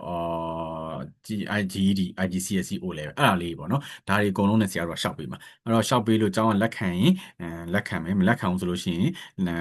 ်မရဘူးပေါ့နော်အဲ့လိုရှိမှာမလက်ခံဘူးဆိုလို့ရှိရင်လည်းသူတို့ပြန်ပြီးတော့သူတို့ဘက်ကဆောင်းမတစ်ခုစစ်မယ်ဆိုတော့ကျောင်းပြန်ပြောတယ်ဘာလို့ဆိုတော့ private တွေကိုသူတို့ရဲ့ပညာရေးဝန်ထမ်းထုတ်ပြန်တဲ့rule ရပါတော့ private university အကုန်လုံးဒီကိုယ့်ကျောင်းသားကိုကိုယ့်ရဲ့မူဝါဒကိုဆုံးဖြတ်ပြီးတော့ကိုယ့်ခေါ်ဝင်ရှိရလို့သူတို့လုပ်ပေးထားတယ်စီမင်းချပြန်ထားတယ် private public ကလို့မရဘူး public ကတော့သူတို့ဒီခုနပြောရုပ်ဆွဲဆောင်မှုကြော်လို့မရဘူးရုပ်ဆောင်မှုဖြေရတာပေါ့နော်ခုန private ဒီမှာရုပ်ဆိုတာမရှိဘူးရုပ်ဆောင်မှုလည်းဖြေကြမလို့ private ကရောကိုကျောင်းသားကိုကြိုက်တယ်လို့ခေါ်ဝင်ရှိရပေါ့နော်ဒါပေမဲ့သူတို့ကတော့ကိုတာရင်းနဲ့တတ်မှတ်ပြီးတော့ခေါ်တာပေါ့ကျောင်းသားဟိုတစ်နှစ်ကိုဘယ်လောက်ပဲဆိုသူတို့တတ်မှတ်ထားတော့ရှိရအောင် private တွေကလည်းအဲ့တော့ private မှာတော့အရန်ကြီးတော့ဝင်ခွင့်ရ public လောက်မခတ်ဘူးမကြက်ဘူးဒါပေမဲ့ခုနပြောတဲ့ကိုအမှတ်ကိုတော့မူတည်ရအမှတ်ကတော့ဆရာတို့ကတော့ဒါတင်ပြပေးကြည့်မှာပဲကျောင်းတွေကတော့တည်မှာပေါ့နော်လို့ရှိတယ်ဟုတ်ကဲ့minimum marks ကတော့ရှိတယ်သတ်မှတ်ထားတာပေါ့နော်ဥပမာဆရာတို့ဒီစေးကြောင်းတက်မယ်ဆိုရင်bio ပေါ့ bio ရယ် chemistry ရယ်အဲ့ဒါတွေကြည့်ရယ် bio chemistry အဲ့ဒါနှစ်ခုကအရေးကြီးရယ် bio နဲ့ chemistry ကတော့ minimum သူတို့ကတော့100မှာအနည်းဆုံးတော့60%လောက်သူတို့ကလိုချင်တယ်အဲ့တော့100မှာ60ထပ်တော့ရှိရမှာကွာ bio နဲ့ chemistry မှာ60အောက်ကျနေဆိုလို့ရှိရင်တော့တိတ်ပြီးတော့မလွယ်ဘူးပေါ့နော်ဒါပေမဲ့အဲ့ဒါကိုလည်းဆရာတို့ကအမှတ်တွေကတော့အကြောင်းကိုတင်ပေးကြည့်ရမှာပဲကိုကတော့ထားပါတော့ bio မှာ58လို့ဖြစ်နေတယ်ဒါပေမဲ့ physics တို့ဘာလို့မှာ90ကျော်လောက်ရနေဆိုလို့ရှိရင်ပြန်ပြီးတော့ cover ဖြစ်သွားနိုင်နေရှိရပေါ့နော်ဆရာတို့ကဒါတွေကကျောင်းတွေကိုတင်ပြပေးကြည့်ပြီးသူတို့ကပဲဆုံးဖြတ်မှာအဲ့ eligibility ကတော့လေ private university မှာဆရာတို့တွားပြီးတော့ပြောလို့မရဘူးအမှတ်ဘယ်လောက်ရရင်လက်ခံတယ်မရရင်လက်မခံဘူးဆိုတော့ဘာလို့ private university တစ်ခုနဲ့တစ်ခုကလည်းမတူဘူးသူတို့တစ်ခုနဲ့တစ်ခုရဲ့လက်ခံတဲ့သတ်မှတ်ထားပုံညာလည်းမတူဘူး government ဆိုရင်တော့ဆရာအနေနဲ့ပြောပြီးလို့ရပါဘော government ကတော့သူတို့ကလည်းအမှတ်မြင့်မြင့်မှရတယ်ပြီးတော့နောက်တစ်ခုက government အဲ့အမှတ်တက်ဆိုင်ရင်ဝင်ဝင်ဆောင်ပွဲရုပ်ဆိုကြည့်ရရုပ်ဆောင်ပွဲမရှိလို့ရှိရင် government ဝင်လို့မရအောင်လို့ရှိရအဲ့အပြင်နောက်တစ်ခုက government တော်တော်များများကသူဒီမှာရှိ government တော်တော်များများကဒီဟိုသူတို့ရဲ့ quota ပေါ့ဆရာပြောသလိုလေ10ရောက်လောက်ပဲခေါ်တယ်9ရောက်လောက်ပဲခေါ်တယ်ဆိုရင်အဲ့ quota ကိုသူတို့နဲ့ချိတ်ဆက်ထားတဲ့organization တွေရှိတယ်ဆရာတို့တော့ဆိုလို့ရှိရင်ဆရာတို့ scholarship ပေးတာ organization ရှိတယ်အဲ့ organization ကကျောင်းသားဘယ်နှစ်ယောက်ကိုပဲသူကပေးတယ်အဲ့လိုမျိုးပေါ့နော်ဥပမာ Marmara University ဆိုရှင်သူနဲ့ချိတ်ဆက်ထား organization ဒီ organization က2ယောက်ကျောင်းသား2ယောက်ဟိုကနေ2ယောက်ဆိုအဲ့လိုမျိုးနေရာမှာ quota ပေးလိုက်ရောအဲ့ဆိုနောက်2နေရာလောက်ပဲလို့တာအဲ့ seat နေရာ2နေရာလောက်ကိုကိုကတိုးရတော့အဲ့လိုမျိုးတွေပေါ့နော်အဲ့တော့နည်းနည်းခတ်တယ်ဝင်ဝင်ရလေ public တွေကဟုတ်ကဲ့ requirement မှာ IELTS ကကြတော့ခုနကပြောတဲ့ဆရာပြောသလို public university ကိုသွားမယ်ဆို IELTS ကမလိုဘူးဘာလို့မလိုလဲဆိုတော့ Turkish language နဲ့သင်ရတာ public university တော်တော်များ Turkish နဲ့သင်ရအဲ့လိုမဟုတ်ဘူး public university မှာပဲတချို့ university တွေက English medium သင်တာလည်းရှိတယ်ခုနကပြောတဲ့ Marmara ဆိုရင် public ဖြစ်တယ်ဒါပေမဲ့သူ့မှာ2ခုရှိတယ် course ကို2ခု run တယ် English medium နဲ့သင်တဲ့ course လည်း run လို့ Turkish medium သင်တဲ့ course လည်း run တယ်2ခုလုံး parallel run တာအဲ့ဒါမှာကို English medium ဟာကို join နေဆိုတော့ IELTS လိုတယ်အဲ့လိုမဟုတ်ဘဲနဲ့ကို Turkish medium ဟာကို join IELTS ကမလိုဘူး IELTS ကpublic ရဲ့ English ဟာကို join မှာလိုတာ government ဆိုလို့ private မှာတော့ IELTS မလိုဘူး private university ကတော့ IELTS တွေပဲတောင်းတာပေါ့နော်သူတို့ specify မလုပ်ထားအောင်ကိုယ့်ရဲ့မြန်မာနိုင်ငံ10တန်းဆိုလဲ10တန်းအင်္ဂလိပ်စာအမှတ်ကိုသူတို့ကြည့်မှာပေါ့အဲ့လိုဖြစ်ပါလိမ့်မယ်ဟုတ်ကဲ့ဟုတ်ခဏကဆရာပြောတဲ့ဒီ public ဆောင်မဝဲပေါ့နော်အဲ့ဒါရောဘယ်ချိန်မှာဖြေလဲပေါ့နော်ဘယ်ချိန်မှာ youth ဖြေဆိုလဲတဲ့ဆောင်းပွဲပြောစီလားမို့လို့ရလဲရုပ်ဆိုတဲ့ဆောင်းမွေးကတော့သူတို့ကတစ်နှစ်မှာ ဟုတ်ကဲ့ဟုတ်ကဲ့သူတို့ကဆောင်းမွေးဖြည့်ခြင်းတစ်နှစ်မှာနှစ်ခါလားမသိသူတို့ကရှိရပေါ့နော်အဲဆောင်းမွေး preparation ကလုပ်ရမယ်သူကတော့နည်းနည်း6လတစ်နှစ်လောက်တော့တစ်နှစ်လောက်တော့မလို့ပါဘူး6လလောက်ပေါ့6လလောက်တော့ကောင်းကောင်းပြင်ရင်တော့ရပါတယ်အဲဆောင်းမွေးနဲ့ပတ်သက်ပြီးတော့ဆရာရဲ့အတိမိတ်ဆွေတွေကအဲဆောင်းမွေးကိုစာသင်ပေးနေတဲ့ဆရာတယောက်ရှိရဆရာအတိမိတ်ဆွေတွေမှာတူရကီမှာပဲနေရတော့မြန်မာပဲဒါပေမဲ့အနှစ်20လောက်ရှိတူရကီမှာနေနေကြပြီပေါ့နော်အဲဆောင်းမွေးတွေသင်ပေးရုပ်ဆောင်းမွေးတွေ prepare လုပ်ပေးတယ် online ကနေသင်ပေးရဒါမျိုးရှိအဲ့လိုမျိုးစိတ်ဝင်စားရင်ဆရာတို့ချိန်ပြီးလို့တော့ရတယ်ဒါပေမဲ့ဆရာကတော့ ဟုတ် recommend လုပ်တာတူရကီရဲ့ public တက်ဆိုင်တော့တူရကီရဲ့ private ကိုပဲဆရာသွားစီချင်တယ်။ဘာလို့ဆိုတော့ public ကဝင်ခွင့်ကတော်တော်လေးကိုခတ်တာပေါ့နော်။တော်တော်လေးခတ်တယ်။ public သွားမယ်ဆိုရင်ကိုက အင်္ဂလိပ်စာmedium ကိုယူရမှာလေ Turkish medium ကိုယူမယ်ဆိုလို့ရှိရင်တော့သဘောပေါ့နော်ဒါ Turkish medium စိတ်ဝင်စားရဆို Turkish medium နဲ့သင်ခြင်းလဲသင်ပေါ့အဲ့လိုမျိုးပဲ English medium နဲ့ပဲသင်မယ်ဆိုရင်တော့နည်းနည်းခက်တဲ့ထဲမှာပါတယ်ဘာလို့ဆို public university 10ခုမှာ8ခုလောက်က Turkish medium နဲ့ပဲသင်တယ်2ခုလောက်ကပဲခုနပြော parallel course ကို run တာဥပမာ Marmara တို့ပေါ့နော်တော်တော်လေးလက်ချိုးရည်လို့ရတယ် public university ထဲမှာ English medium နဲ့သင်တဲ့ university ဆိုတာတော်တော်နည်းတော်တော်များ Turkish medium နဲ့ပဲသင်တာအဲ့တော့ကိုက Turkish medium နဲ့သင်နိုင်တယ်ဆိုလို့ရှိရင်တော့လေသွားပေါ့နော် public ကိုအဲ့လိုမဟုတ်ဘူး English medium နဲ့ပဲသင်နေတယ်ဆိုရင်တော့choice ကတော့ private ကိုရွေးတာပို့ပြီးတော့ make sense ဖြစ်တယ်ပေါ့နော်ဟုတ်ကဲ့ကဲပါဟုတ်ဒီမှာ IS ကဘယ်လောက်လောက်လိုလဲလို့ပြောတာ IS ကလည်းခုနကပြောသလိုပေါ့နော်ဆရာပြောသလို private တွေဆိုရင်တော့သူကတော့ IS မှာတောင်းတာမရှိဘူးpublic ဆိုလို့ရှိရင်တော့ IS မှာကသူကအနည်းဆုံးတော့ over 6.5တော့လိုတယ်ဘာလို့ဆေးကြောင်းဖြစ်တဲ့ပုံမှာပေါ့နော် public university တွေကတော့ English medium ကို join ရင်6.5အထက်ရမှာရမယ်အခုပေါ့နော်ညီမတို့ဒီဂျွန်လထဲမှာကျောင်းသားလေးတွေက O level ပြီးတော့မယ်ပေါ့နော်ဟုတ်အဲ့လိုဆိုရင်ငေါဒီနှစ်ကိုသူတို့ရှောက်လို့မိလားပေါ့နော် O level ပြီးခံနေဇူလိုင်ထဲမှာဇူလိုင်လအကုန် ရှောက်ရ ထိ မယ့်အကြောင်းလည်းရှိပြီလား intake တွေဖွင့်ထားတဲ့ပုံမှာဇူလိုင်ထဲမှာ result ထွက်တယ်ဆိုလို့ရှိရင်တော့မိပါတယ်လကုန်ထိဇူလိုင်လကုန်ထိသူတို့ကတော့ intake တွေရှိရပါတော့တချို့ university ဆိုလို့ရှိရင်ဆရာပြောသလို August လကုန်ထိရှိနိုင်တယ်ပေါ့နော်ဇူလိုင်လကုန်တော့တော်တော်များများပိတ်တယ် intake တွေကလေဟုတ်ကဲ့အဲ့ကြားထဲမှာ result ထွက်လာတယ်O level result ဖြစ်ဖြစ် GED ဖြစ်ဖြစ်ပါဖြစ်ပေါ့နော်သူတို့ဖြေထားတွေထွက်လာဆိုလို့ရှိရင်အဲ့ result တွေဆရာတို့ကကျောင်းတွေကိုတင်ပေးပြီးတော့ရှောက်ပေးလို့ရတယ်အဲ့ဒီပိုင်းကလည်း process ကလည်းဆရာတို့ကဒီ result တွေကိုကျောင်းတင်ပေးတာတွေဘာတွေကfree of charge ပဲပေါ့နော်ပတ်စံတွေပါပေးကြမလို့ပါဘူးဒါတွေကဆရာတို့တင်ပေးကြည့်မယ်တင်ပေးကြည့်လို့ကျောင်းပါလက်ခံတယ်ဆိုတော့မှပါအဲ့ချိန်ကြမှာပဲဆရာတို့ကဒီကျောင်းသားကိုပြန်ပြီးတော့တက်ချင်လားမတက်ချင်လားပြန်ပေးပေးမှာပေါ့နော်ဆရာတို့ကတင်ပေးကြည့်လို့ရတယ်ဒါအကြောင်းအဲ့ဒီတင်ပေးတဲ့ပုံမှာဘာမှတော့သိပြီးတော့အခါချင်းငွေပဲယူစရာတော့မလိုပါဘူးဒါတွေကလေဟုတ်ကဲ့တေချာတော့မှပဲတက်လို့ရပြီတေချာဆိုမှပဲဆရာတို့ဒီ fees ပိုင်းကတော့မှာပေါ့ဟုတ်ကဲ့ပါဆရာဒီ chat box ထဲမှာလည်းမေးထားလေးတွေ့တော့ပါ February intake ရှိရလို့ကြားဘူးလို့တဲ့မရှိဘူးလားရှင်ဆိုတော့မှအဲ့လိုမေးစင်ဦးပါလေးတက်လည်းမေးထားပါTurkish University တော်တော်များ February intake ကဆရာသိတော့မရှိဘူးပေါ့နော်တူရကီနိုင်ငံမှာ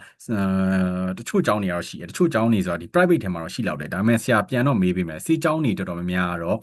့တော်တော်များများကဒီ October ပေါ့ October မှာစကြစေးကျောင်းကတော့အဲ February intake ရှိရတယ် engineering တို့ဘာလို့လဲဖြစ်ကောင်းဖြစ်ပါလိမ့်မယ် engineering course တို့ဘာလို့ပေါ့နော်အဲ့လိုဆိုတော့သူကတနေ့ကို2ခါတော့ run တယ်စေးကျောင်းတော်တော်များများတနေ့ကို1ခါပဲ intake run တာများတယ်ပေါ့နော်ဆရာတစ်ချက်တော့အဲ့ဒါ private university ထဲမှာ February intake ရှိရဲ့ကျောင်းတွေများထပ်ရှိမှာဆိုဆရာပြန်တော့စုံစမ်းပေးမယ်ပေါ့နော် government ကတော့မရှိတာသိကြတယ်90% 99%လောက်က government ထဲမှာတော့ February intake မရှိဘူး private ထဲမှာတော့ February intake ကိုဖွင့်တဲ့ကျောင်းများရှိမလားတော့မသိဘူးပေါ့နော်အဲ့ဒါပြန်စုံစမ်းပေးမယ်ဟုတ်ကဲ့ဟုတ်ကဲ့ပါဆရာဟုတ်ကဲ့ကဲပါနောက်ပြီးတော့ပေါ့နော်ဆရာဒီကျောင်းသားတွေအနေနဲ့ဒီ international student အနေနဲ့တူရကီမှာရောဒီအချိန်ပိုင်းတွေပါလုပ်ဖို့အတွက်ကောအဆင်ပြေလားပေါ့နော်အဲ့လေးပြောပြမယ်နော်တူရကီနိုင်ငံမှာအချိန်ပိုင်းလုပ်မယ်ဆိုရင်တို့က first year ကတို့ဥပဒေအရပေါ့နော်ဥပဒေကိုပြောပြဥပဒေအရဆိုရင် first year ဒီအချိန်ပိုင်းလုပ်ခွင့်မရှိဘူး second year စာပြီးလုပ်လို့ရတယ်ဥပဒေကလုပ်ခွင့်ပေးတယ်တစ်ပတ်ကို24နိုင်လုပ်ခွင့်ပေးတယ်အရင်တော့မများအောင်နဲတယ်ဆရာတော့အခုစေးချောင်းကိုပြောနေတာဖြစ်တဲ့အတွက်စေးချောင်းသားတွေဆိုရင်တော့ဆရာလုံးဝအလုပ်လုပ်တာကို recommend မပေးဘူးဘာလို့လဲဆိုတော့လုံးလုံးစောင်းမွေးကြဖို့များတယ်စာစေးချောင်းတော်တော်စာလုပ်ရတယ် private ဖြစ်ဖြစ်public ဖြစ်ဖြစ်စာတွေကခတ်တယ် private university လေးဆရာခုနပြောသလိုပဲ ranking တွေကလည်းအရင်အနေနဲ့မှာမပါဘူး1000ခုနပြော800ကနေ1000 1500ကျော်လောက်မှာပါတယ် ranking ကလည်းမြင့်တယ်လို့ပြောလို့ရတယ် core ranking နဲ့ရှင်လိုက်အဲ့ခါကျတော့သူတို့ကလည်းစာလောက်ရတယ်စာမလုပ်ဘဲနဲ့တော့ဆရာဝန်တယောက်ဖြစ်ဖို့မလွယ်ဘူးပေါ့နော်private မလို့6မယ်တွေပါမရှိဘူး private လည်းခတ်တယ်စာလုပ်ရတယ်အဲ့တော့ကိုကအလုပ်ထွက်လုပ်နေလို့ရှိရင်စောင်းမွေးကကြာဖို့များတယ်ဘာလို့ဆိုစာတွေကအရန်လည်းခတ်တယ်အဲ့တော့အလုပ်လုပ်ဖို့ကတော့မလွယ်ဘူးနောက်တစ်ခုအလုပ်လုပ်လို့ရှိရင်ပတ်စံအရန်လည်းမရအောင်အလုပ်လုပ်လို့ရှိရင်basic salary တော့သူတို့ရဲ့ basic salary လောက်တော့နည်းနည်းရမှာเนาะသူတို့တူရကီနိုင်ငံမှာ basic salary တစ်လဒေါ်လာ600လောက်ရှိတယ်ဒါ basic salary တူရကီရဲ့ basic salary ပေါ့เนาะမြန်မာနိုင်ငံဆရာတို့ basic salary ကတော့3သိန်း2သိန်းလားမသိဘူးအဲ့လိုပေါ့เนาะတူရကီမှာ basic salary တစ်လဒေါ်လာ600 US 600အဲ့တော့သူတို့မှာအခြေခံလုပ်သမားစတန်ရှင်းသမားပေါ့เนาะဒေါ်လာ600ရတယ်အဲ့လောက်တော့ကိုကရနိုင်တယ်ဒါပေမဲ့ခုနပြောသလိုပင်မန်းနဲ့အလုပ်ချိန်တွေ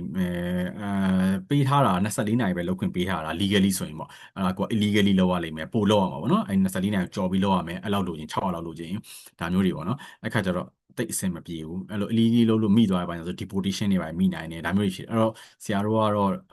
part time လုပ်တာကိုစေးကျောင်းသမားတွေကို recommend မပေးဘူးတခြား major တက်တဲ့ကျောင်းသားတွေဆိုရင်တော့တိတ်ပြဿနာမရှိဘူးဥပမာ BBA တက်တာတို့စီးပွားရေးဘာသာတက်တာတို့တချို့ social science တက်တာဒါမျိုးတွေလာတက်တာလည်းရှိတယ်အဲ့လိုတွေဆိုလို့ရှိရင်တိတ်ပြဿနာမရှိဆရာတို့လုပ်လို့ရတယ်ပေါ့နော်အချိန်ကြီးပိုနေအောင်စေးကျောင်းသားတွေကတော့ဆရာ recommend မပေးဘူးပေါ့နော်အဲ့လိုဒီဟိုလုပ်ဖို့အတွက်ကိုဟုတ်ကဲ့ public သွားမယ်ဆိုရင် Danklit အကြောင်းလည်းသိချင်လို့ပါDanklit ကတော့သူတို့ဒီ public university တွေကသူတို့ရဲ့သက်ဆိုင်ရာ public university ကိုစုံစမ်းမှရလိမ့်မယ်အဲ့တော့လေဆရာတို့ကDanklit နဲ့ပတ်သက်ပြီးတော့သူတို့ဒီတူရကီရဲ့ပညာရေးဝန်ကြီးဌာနထုတ်ပြန်ထားတာအဲ့တော့ပညာရေးဝန်ကြီးဌာနကတစ်ဆင့်ပြန်သွားတာဖြစ်တဲ့ပုံမှာဒီ Danklit ဆိုတာကတော့ပြောရရင်တော့ equivalency ပေါ့ Danklit ဆိုတာတူရကီဘာသာစကားနဲ့ပြောတာအင်္ဂလိပ်ဘာသာနဲ့ပြောလိုက်ရင် equivalent ဖြစ်ကြအောင်ပေါ့နော်အဲ့တော့ကိုကပညာရေးဝန်ကြီးဌာနရဲ့ Danklit စာရွက်ကိုပြန်ယူရအဲ့ Danklit ကနည်းနည်းလေးရှုပ်တယ်နည်းနည်းရှုပ်တယ်ဆိုတာဒီ public တွေမှာဆိုပိုရှုပ်တယ်အဲ့တော့ကိုသွားချင်တဲ့ public အကြောင်းကိုဆက်သွယ်ပြီးတော့မှအဲ့အကြောင်းကDanklit ကိုဘယ်လိုမျိုးဆောင်ရွက်ပေးနေလဲသူတို့အကြောင်းကလုပ်ပေးရတာအဲ့ဒါလေးကိုတစ်ချက်အကြောင်းနဲ့ပြန်ပြီးတော့စုံစမ်းမှရလိမ့်မယ်ဆရာတို့မှာချိန်ထားတဲ့ public university တော့ရှိဒါပေမဲ့ public university ကိုဆရာခုနပြောလို့ပေါ့နော်မြန်မာအကြောင်းသားတွေအတွက်ဒါ backup option နဲ့ဆရာထားတာ private ကိုမလျှောက်ချင်လုံးဝ public ပဲသွားချင်တယ်ဆိုတဲ့လူတွေအတွက်ပဲဆရာလုပ်ပေးမှာပေါ့နော်အဲ့လိုမျိုးရှိတယ်ပြီးတော့စာမွေးလည်းဖြည့်မယ် use လည်းလုပ်မယ်အဲ့လိုလူတွေအတွက်ပဲ public ကဆရာတို့ကလောလောဆယ်တော့ reserve ပုံစံမျိုးနဲ့ထားရတဲ့ပုံစံပေါ့နော်အဓိကတော့ဆရာတို့ private ကိုပဲဦးစားပေးစေချင်တယ်ဘာလို့ဆိုတော့ကျောင်းသားရဲ့ life မှာEnglish medium နဲ့သင်စေချင်တယ်ဘာလို့ Turkish medium နဲ့သင်ရတယ်ဆိုတာဆရာကလည်း Turkish medium သင်ခဲ့ရတဲ့ပုံမှာနောက်ပိုင်းကျတော့ဆရာစာတွေပြန်လုပ်တော့ဒီ USMLE ဘာညာနဲ့ပြန် preparation လုပ်တော့လေbasic တွေအစEnglish medium နဲ့သင်ခဲ့တဲ့လူတယောက်နဲ့ Turkish medium သင်ခဲ့တဲ့လူကနည်းနည်းအခက်အခဲရှိတယ်ဆရာတို့ပြန်ပြီးတော့စာတွေကို translate ပြန်လုပ်နေရတယ်ခေါင်းထဲမှာပေါ့နော်အဲ့လိုလေးရှိတယ်အဲ့တော့ Turkish medium နဲ့ပဲဖြစ်နိုင်သင်စေချင်တယ် Turkish medium ကိုမှ public သွားလို့ရတဲ့အကြောင်းကလည်းလက်ချိုးကြီးလောင်ရမ်းနေပြီးတော့ခတ်တယ်ပေါ့နော်ကိုတော်တော်လေးကိုစားလုပ်ပြီးစူးစမ်းပြီး use ကိုလည်းအမှတ်နဲ့တော်တော်လေးကိုကောင်းတယ်ဆိုလို့ရှိရင်တော့ရနိုင်တယ်ဒါပေမဲ့အဲ့ဒါတော်တော်စူးစမ်းရမှာပေါ့နော်လို့ရှိတယ်ဟုတ်ကဲ့ကဲပါဆရာဟိုကလေဒီ intention နဲ့ပတ်သက်ပြီးတော့ဗောနော်ညီမတို့ဒီဆရာပြောတာဒီ Turkish ဘာသာစကားလို့ပြောရပါတော့အဲ့လိုမျိုးပဲနဲ့အဲ့တော့ရှိလားဗောနော် private တွေမှာဖြစ်အဲ့ဒါကတော့ internship တွေရတယ်လို့ပေါ့နော် internship ဆိုတဲ့သဘောတရားကိုကဆေးရုံမှာအလုပ်ဆင်းရတာဖြစ်သွားတယ်ဆေးရုံမှာ house ဆင်းရတာပေါ့နော်ပေါ်မြန်မာလိုပြောရင် house ဆင်းတယ်ပေါ့အဲ့တော့ဆေးရုံမှာအလုပ်ဆင်းရဖြစ်တယ်မှာကို patient နဲ့ dealing ရှိသွားတယ် internship ကဥမာဆေးရုံမှာနောက်ဆုံးတစ်နှစ်ပေါ့နောက်ဆုံးတစ်ဆေးရုံမှာဆင်းရတဲ့နေရာမှာကိုဒီ emergency ward မှာတစ်လားဖြစ်မယ်child ward မှာတစ်လားခွဲဖြစ်မယ်ခုနပြောသလိုနောက်ဒီဟောပါတော့တာဖော်မီရဲ့မှာ2လဖြစ်မယ်ဒါမျိုးတွေဆင်းရ rotation နဲ့သွားတာအဲ့လိုဆင်းရတဲ့ပုံမှာကို patient နဲ့ dealing လုပ်လို့ emergency ward ဆိုလို့ရှိရင်ညတိုင်းနေဆင်းရဆရာဆိုညတိုင်းနေလည်းဆင်းရလို့ပေါ့နော်ည9နာရီကနေမနေ့ရှိလို့မျိုးပေါ့နော်ဆေးရုံမှာနေရအဲ့လိုလူနာလာလို့ရှိရင်လူနာနဲ့ကိုယ်စကားပြောရတော့မယ်လူနာကိုကူရတော့မယ်ဒါမျိုးတွေပေါ့နော်အဲ့ခါကျတော့ Turkish လိုမတက်လို့မရအောင်အဲ့လိုကိုဒီ English medium ဆေးကြောင်းကပဲတက်လာဒီ Turkish medium ကပဲတော် Turkish လိုအဲ့ချိန်မှာလို့ဘာလို့ဆိုတော့ကို patient နဲ့ dealing လုပ်ရတော့ patient အင်္ဂလိပ်လိုမတက်ဘူးလေတူရကီလူမျိုးတွေကအင်္ဂလိပ်စကားသိသုံးတာမဟုတ်ဘူးသူတို့ဟောပဲတော့ Turkish စကားပဲသုံးကြတာအဲ့တော့ကို Turkish လိုမတက်ဘူးဆိုရင်အဲ့ချိန်မှာဒုက္ခရောက်ကိုရောက်မှာအဲ့တော့ Turkish ကတော့လုံးဝသင်ရမယ်ဆိုတော့ကိုကတခုကောင်းတာ private university တက်လို့ English medium တက်လို့တခုကောင်းတာအချိန်ရှိတယ်ချက်ချင်းခုဘုံဆိုင်ရောက်သွားတယ်အင်္ဂလိပ်လိုTurkish လိုကောက်တင်ကြမလို့ဘာလို့ဆိုကျောင်းနေရ first year second year third year 3နှစ်လုံးကိုလုံးဝ fully English လိုပဲသင်နေပါမှာကိုက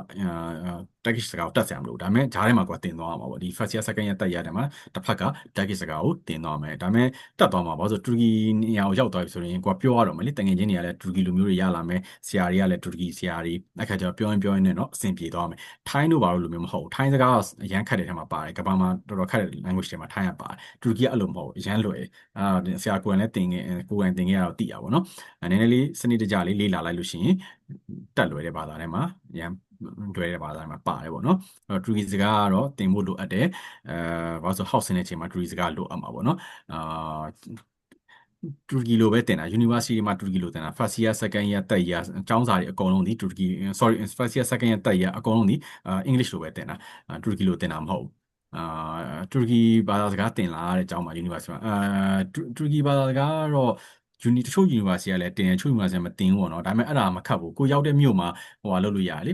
Turkish language course တွေယူလို့ရတယ် Istanbul လိုနေရာမှာဆိုအများကြီးပဲ Ankara မှာဆိုလို့ရှိရင်လည်း Turkish language course ဖွင့်ထားတာအများကြီးပဲအဲ့မှာ language course ခုမှာကိုအပ်လိုက်လို့ရတယ်အဲ့ပြီးတော့အဲ့မှာတင်လိုက်လို့ရတယ်ဒါမှမဟုတ်လို့ရှိရင်လည်းဆရာတို့နဲ့ချိတ်ဆက်တာခုနကဆရာပြောတဲ့အနှစ်20လောက်ရှိပြီဆရာလုပ်နေတယ်ဆိုတဲ့ပုံကိုလေမြန်မာလူမျိုးပဲသူဆိုလို့ရှိရင်တူရကီမှာပဲနေတာသူကခုန youth ဆောင်ပွဲတွေလည်းသူလုပ်ပေးတယ်တူရကီစကားလည်းသူသင်ပေးတယ်အဲ့လိုပေါ့နော်သူနဲ့ချိတ်ဆက် online တင်လိုက်ရတနေ့ကိုတစ်နိုင်2နိုင်လောက်ပေါ့နော်တစ်ပတ်ကိုတစ်နိုင်2နိုင်လောက်ယူပြီးတော့တင်သွားလို့ရှိရင်6လတစ်နှစ်လောက်နေလို့ရှိရင်တူရကီစကားကောင်းကောင်းတက်သွားလိမ့်မယ်တူရကီစကားကြောက်စရာမလိုဘူးပေါ့နော်ဟုတ်ကဲ့အဲ့ဒါဆိုရင် internship အတွက်ကဒီလို certificate လိုမျိုးတော့ပေးကြတော့မလို့ပေါ့နော်ဒီ ကို မလုံး ဘာသာစကားကိုနားလည်နေရတယ်ဆိုတော့ ဟုတ်တယ်ဆရာတို့ဒီ public university ကို join နေဆိုလို့ရှိရင်เนาะခုနပြောဆိုတူရကီနဲ့တက်မှာဖြစ်တဲ့အတွက် certificate လိုတယ် certificate ပေးရမယ်အဲ့ဒါမှသာ first year မှာ entry လုပ်လို့ရမယ်ခုနက private ကို join လို့ရှိရင်เนาะ English medium နဲ့သင်တာဖြစ်တဲ့အတွက် first year second year third year English လိုပဲသင်သွား fourth year fifth year မှာ hospital တွေမှာဆေးရုံတွေမှာစာသင်ပြီးတော့စာမွေးတွေဖြည့်မယ်အချိန်ကျရင် fourth year fifth year မှာနည်းနည်းစပြီးလိုလာပြီ internship မှာတော့လုံးတူရကီလိုသွားပြီလို့ဖြစ်သွားမှာပေါ့နော်ဆရာတို့ဒါဥပမာပြောပြရင်ဆရာတို့သွားတော့9ယောက်သွားတယ်ဆရာတို့နှစ်ကပေါ့နော်2009တော့မြန်မာလူမျိုး9ယောက်တူရကီမှာဆေးကြောင်းသွားတက်တယ်ပေါ့နော်ဆရာတို့တငယ်ချင်းတွေအုပ်စုတွေ9ယောက်မှာ4ယောက်ကအင်္ဂလိပ်မီဒီယမ်နဲ့တက်တာအင်္ဂလိပ်မီဒီယမ်အကြောင်းမှာရတယ်အဲ့4ယောက်လုံးကခုနပြောဆို first year second year third year ကို English လိုသင်တယ်fourth year fifth year ကို clinical rotation တွေသွားပြီးတော့နောက်ဆုံးနှစ်မှာမှဒီ package လို့ဖြစ်သွားတာပေါ့နော်ဒါပေမဲ့သူတို့အကုန်လုံး AACC ပဲfirst year second year third year မှာsecond year လောက်နေရင်တူရကီစကားသူတို့ရေးလေးပြောနေပြီသူတို့လေတော်တော်လေးကိုပြောလို့ရနေပြီတူရကီစကားကတော်တော်လွယ်တယ်မှာပါတာပေါ့နော်သူတို့ဆိုရင်တူရကီစကားမသိဘူးပေါ့ဆရာတို့ကတော့အဲ့9ယောက်မှာဆရာတို့3ယောက်ကတော့တူရကီစကားသင်ပြီး Turkish University join တဲ့အချိန်မှာသူတို့ကတူရကီစကားမသင်မှန်းနဲ့ဒီ English University ကို join လိုက်တာပေါ့သူတို့ဆရာတို့ခေတ်တုန်းကတော့ဒီ public university ရဲ့ English medium ကနည်းနည်းခြောင်တယ်ဆိုနည်းနည်းလွယ်တယ်မြန်မာလူမျိုးတွေပါဆိုပြီးရဆရာတို့ကကျတော့program တစ်ခုရှိရ Islamic Development Bank လို့ခေါ်တယ် IDB ပေါ့အဲ့ဒါကတော့ဒီအခုတော့မရှိတော့ပါဘူးအခုတော့ဆရာတို့တူရကီကိုမပေးတော့အဲ့ဒါဘာလဲဆိုတော့Saudi တို့ဘာလို့မှရှိရရေနံတထေးတွေရှိရသူတို့တထေးတွေကတနှစ်ကိုအလှူလုပ်ရတယ်ဆရာအစ္စလာမ်ဘာသာဝင်ပေါ့နော်အဲ့တော့တနှစ်ကိုအလှူငွေပတ်စံထုတ်ရတယ်မထုတ်မထင်ရအနေနဲ့ဆရာတို့ထုတ်ကိုထုတ်ရတဲ့ပုံမှာသူတို့အဲ့ပတ်စံတွေထုတ်ပြီးတော့အဲ့ဘဏ်တစ်ခုထူထောင်ထားတာ Islamic Development Bank လို့ခေါ်တယ် IDB ပေါ့အဲ့ဘဏ်ကနေစင်းရဲနိုင်ငံကျောင်းသားတွေကို scholarship တွေပြန်ပေးပြီးတော့တိုးတက်တဲ့ develop ဖြစ်တဲ့နိုင်ငံတွေပို့ပေးတာဥပမာမြန်မာကျောင်းသားတွေစေးကျောင်းတက်ချင်တယ်ဆိုတူရကီပို့တယ်ဒါမှမဟုတ်လို့ရှိရင်တခြားနိုင်ငံတွေပေါ့နော်မလေးရှားတော့ပို့မလေးရှားတော့တိတ်မပို့ပါဘူးအဲ့တူရကီပဲများတယ်အဲ့တော့ပေါ့နော်ပြီးတော့အာဖရိကမှာရှိတဲ့မွတ်စလင်ကျောင်းသားမွတ်စလင်လူမျိုးတွေကိုဆိုလို့ရှိရင်တူရကီကိုပို့အဲ့လိုလေးပေါ့နော်အများမျိုးတွေပို့ပေးတာအဲ့ program နဲ့ဆရာတော်ရသွားအဲ့ program နဲ့ကိုတာကလည်းသူတက်ဆွဲပေးထားရှိအဲ့ဒါကြောင့်ဝင်လွယ်သွားတာပုံမှန်ဆိုရင်တော့မလွယ်ဘူးဝင်ကလေဟုတ်ကဲ့especially recognize ဖြစ်ပါတယ်ဒီခုနပြောဆို US ကဆိုလို့ရှိရင်လည်း UFMCG လားခုနဆရာပြောပါလိဝင်ကြည့်လို့ရတယ် World Variety of Medicine ထဲမှာဝင်ကြည့်လိုက်ရင်အဲ့မှာတူရကီ University ကိုရိုက်ရှာလိုက်လို့ရှိရင်တူရကီ University ပေါ်လာပြီးရင် sponsor note ဆိုတာရှိတယ် sponsor note ထဲဝင်ကြည့်လိုက်လို့ရှိရင်အဲ့recognize ဖြစ်တဲ့ဟာလေးကိုတခါတည်းသူတို့ပြောပေးတာ USMLE ဝင်ဖြစ်လို့ရတယ်ဆိုတဲ့ပုံစံမျိုးရေးထားတယ်ပေါ့နော်အဲ့မှာတော်တော်များ USMLE ဟာရတယ်ကနေဒါလည်း recognize ဖြစ်တယ်UK တို့ဘာလို့ specify မလုပ်ထားဘူး UK ကိုတီးတဲ့ရေးထားမျိုးတော့မရှိဘူးဒါပေမဲ့ UK ရတယ်ဘာလို့ဆိုတော့ဆရာတို့သွားတဲ့9ယောက်မှာ4ယောက်အင်္ဂလိပ်ကိုတက်တယ်လို့ပြောရလေအဲ့အင်္ဂလိပ်ကိုပြီးတဲ့4ယောက်ထဲမှာတစ်ယောက်ကအခု UK မှာ plug ဆောင်ဝဲဖြည့်ပြီးတော့ cardiac surgeon ဖြစ်နေပြီနောက်တစ်ယောက်ကအခု Australia မှာနောက်တစ်ယောက်ဆိုလို့ရှိရင် America USMLE အောင်ပါတယ်နောက်တစ်ယောက်ကတော့လက်ရှိတူရကီမှာပဲဆက်တက်နေတယ်ဆရာတို့3ယောက်ထဲက Turkish လိုတက်တဲ့3ယောက်ထဲကတစ်ယောက်ကတော့လက်ရှိ Germany မှာနောက်တစ်ယောက်ကလည်းတူရကီမှာဆရာကတော့အခု clinical ဘက်မှာစိတ်မပါတဲ့ပုံမှာဒီစီးပွားရေးဘက်ကိုပြန်လုပ်တော့မြန်မာနိုင်ငံဘက်တွေဘန်ကောက်ဘက်တွေဆရာတော့ပြန်ရောက်လာတာပေါ့နော်အဲ့လိုမျိုးပါအဲ့တော့ပြောရရင်တော့ဒီတူရကီကရတဲ့ဘွဲလက်မှတ်ကလုံးဝစိုးရိမ်စရာမရှိဘူး US UK EU အကုန်လုံးတစ်ကမ္ဘာလုံးကြိုက်တဲ့နေရာမှာသုံးလို့ရတယ်အဓိက World Variety of Medicine ထဲမှာလည်းပါတယ်အဲ့ဒါကြောင့်ပေါ့နော်ပြီးတော့တူရကီရဲ့ဆေးကြောင်းဘွဲလက်မှတ်တော်တော်လေးကိုဖြစ်ပါတယ်အဆင့်တန်းပြီးပြီးတော့ recognize ဖြစ်တယ်ပေါ့နော်ပိုလန်အကြောင်းနေတော့မှတချို့အကြောင်းတွေခုနောက်ပိုင်းပေါ့နော်ပြန်ကြားတာပေါ့နော်ပိုလန်တချို့ဆေးကြောင်းတွေဆိုလို့ရှိရင်တိတ်အတိမပြူဘူးတော့ဘာလို့ကြားရတယ်တူရကီမှာအဲ့လိုမရှိဘူးတူရကီရဲ့ဆေးကြောင်းတွေမှာအဲ့လို reputation နဲ့တစ်ခါမှမရှိခဲ့ဘူးအဲ့လိုကြားရတဲ့ဟာတွေလည်းမရှိခဲ့ဘူးဘာလို့ဆိုတော့တူရကီက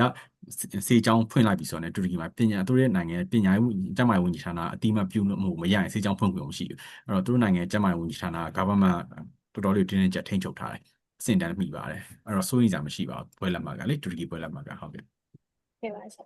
နောက်ပြီးတော့ပေါ့နော်ဒီကျောင်းသားလေးတွေအတွက်ဒီ visa နဲ့ residency ပေါ့နော်ဒီတူရကီနဲ့ပတ်သက်ပြီးတော့ဟုတ်အဲ့ဒါလေးတွေကတစ်ချက်အောင်ဆရာဟုတ်ဗီဇာကတော့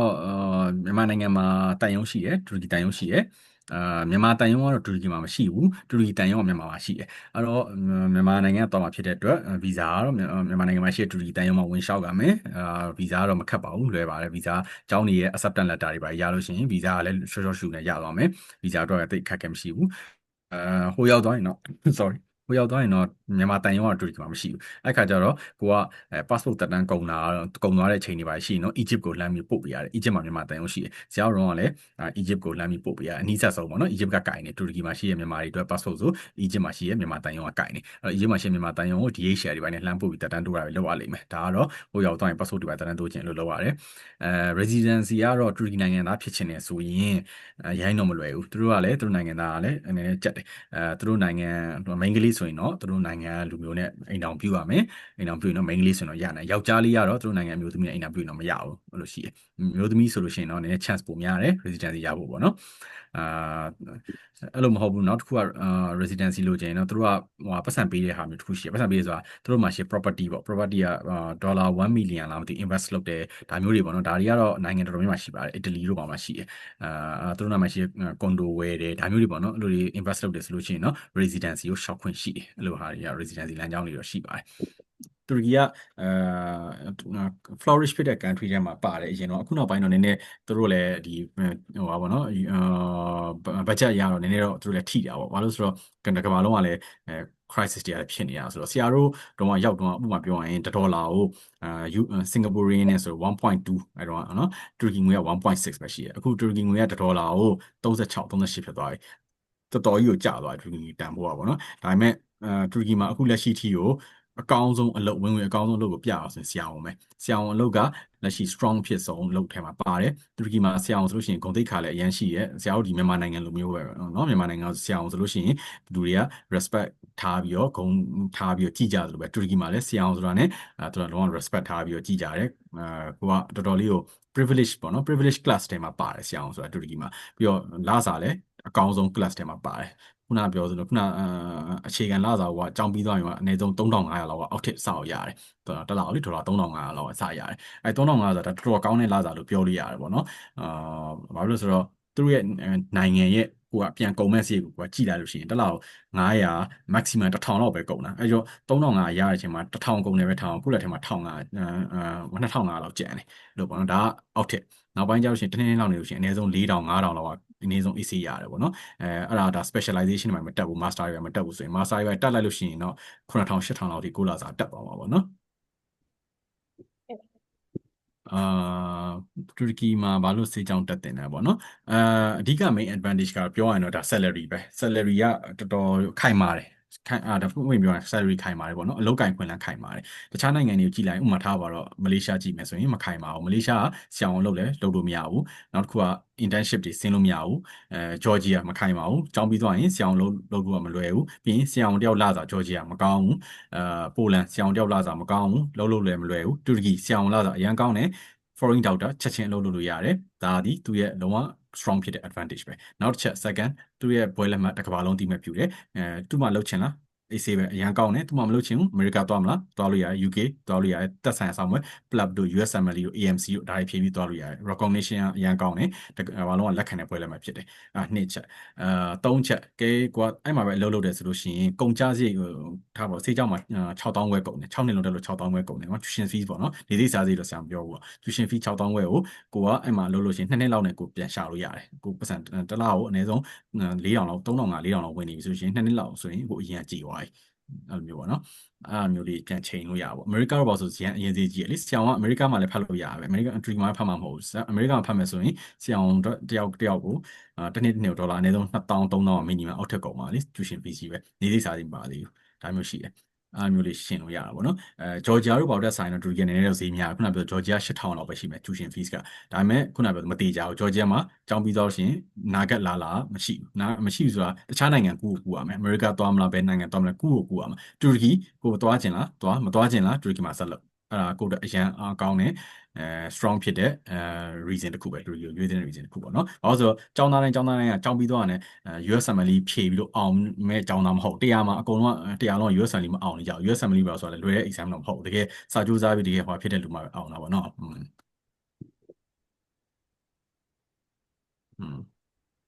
US tuition fees ပြောလေပါရီကတစ်နှစ်ကို9000လောက်အနည်းဆုံးရှိရယ်ပေါ့နော်9000လောက်ရှိရယ်ဒါ9000ဆိုအောက်ထက်ပဲလေဒါတူရကီမှာ6နှစ်လုံးကိုကအခု6000ခွဲလောက်နဲ့ရမှာလေလို့ရှိရအောင်အဲ့တော့ဈေး ကရှင်လိုက်လို့ရှိရင်တော်တော်လေးကိုတက်တာပေါ့နော်တခြားငယ်နေဆိုင်ပြီးလို့ရှိရင်နောက်တစ်ခုက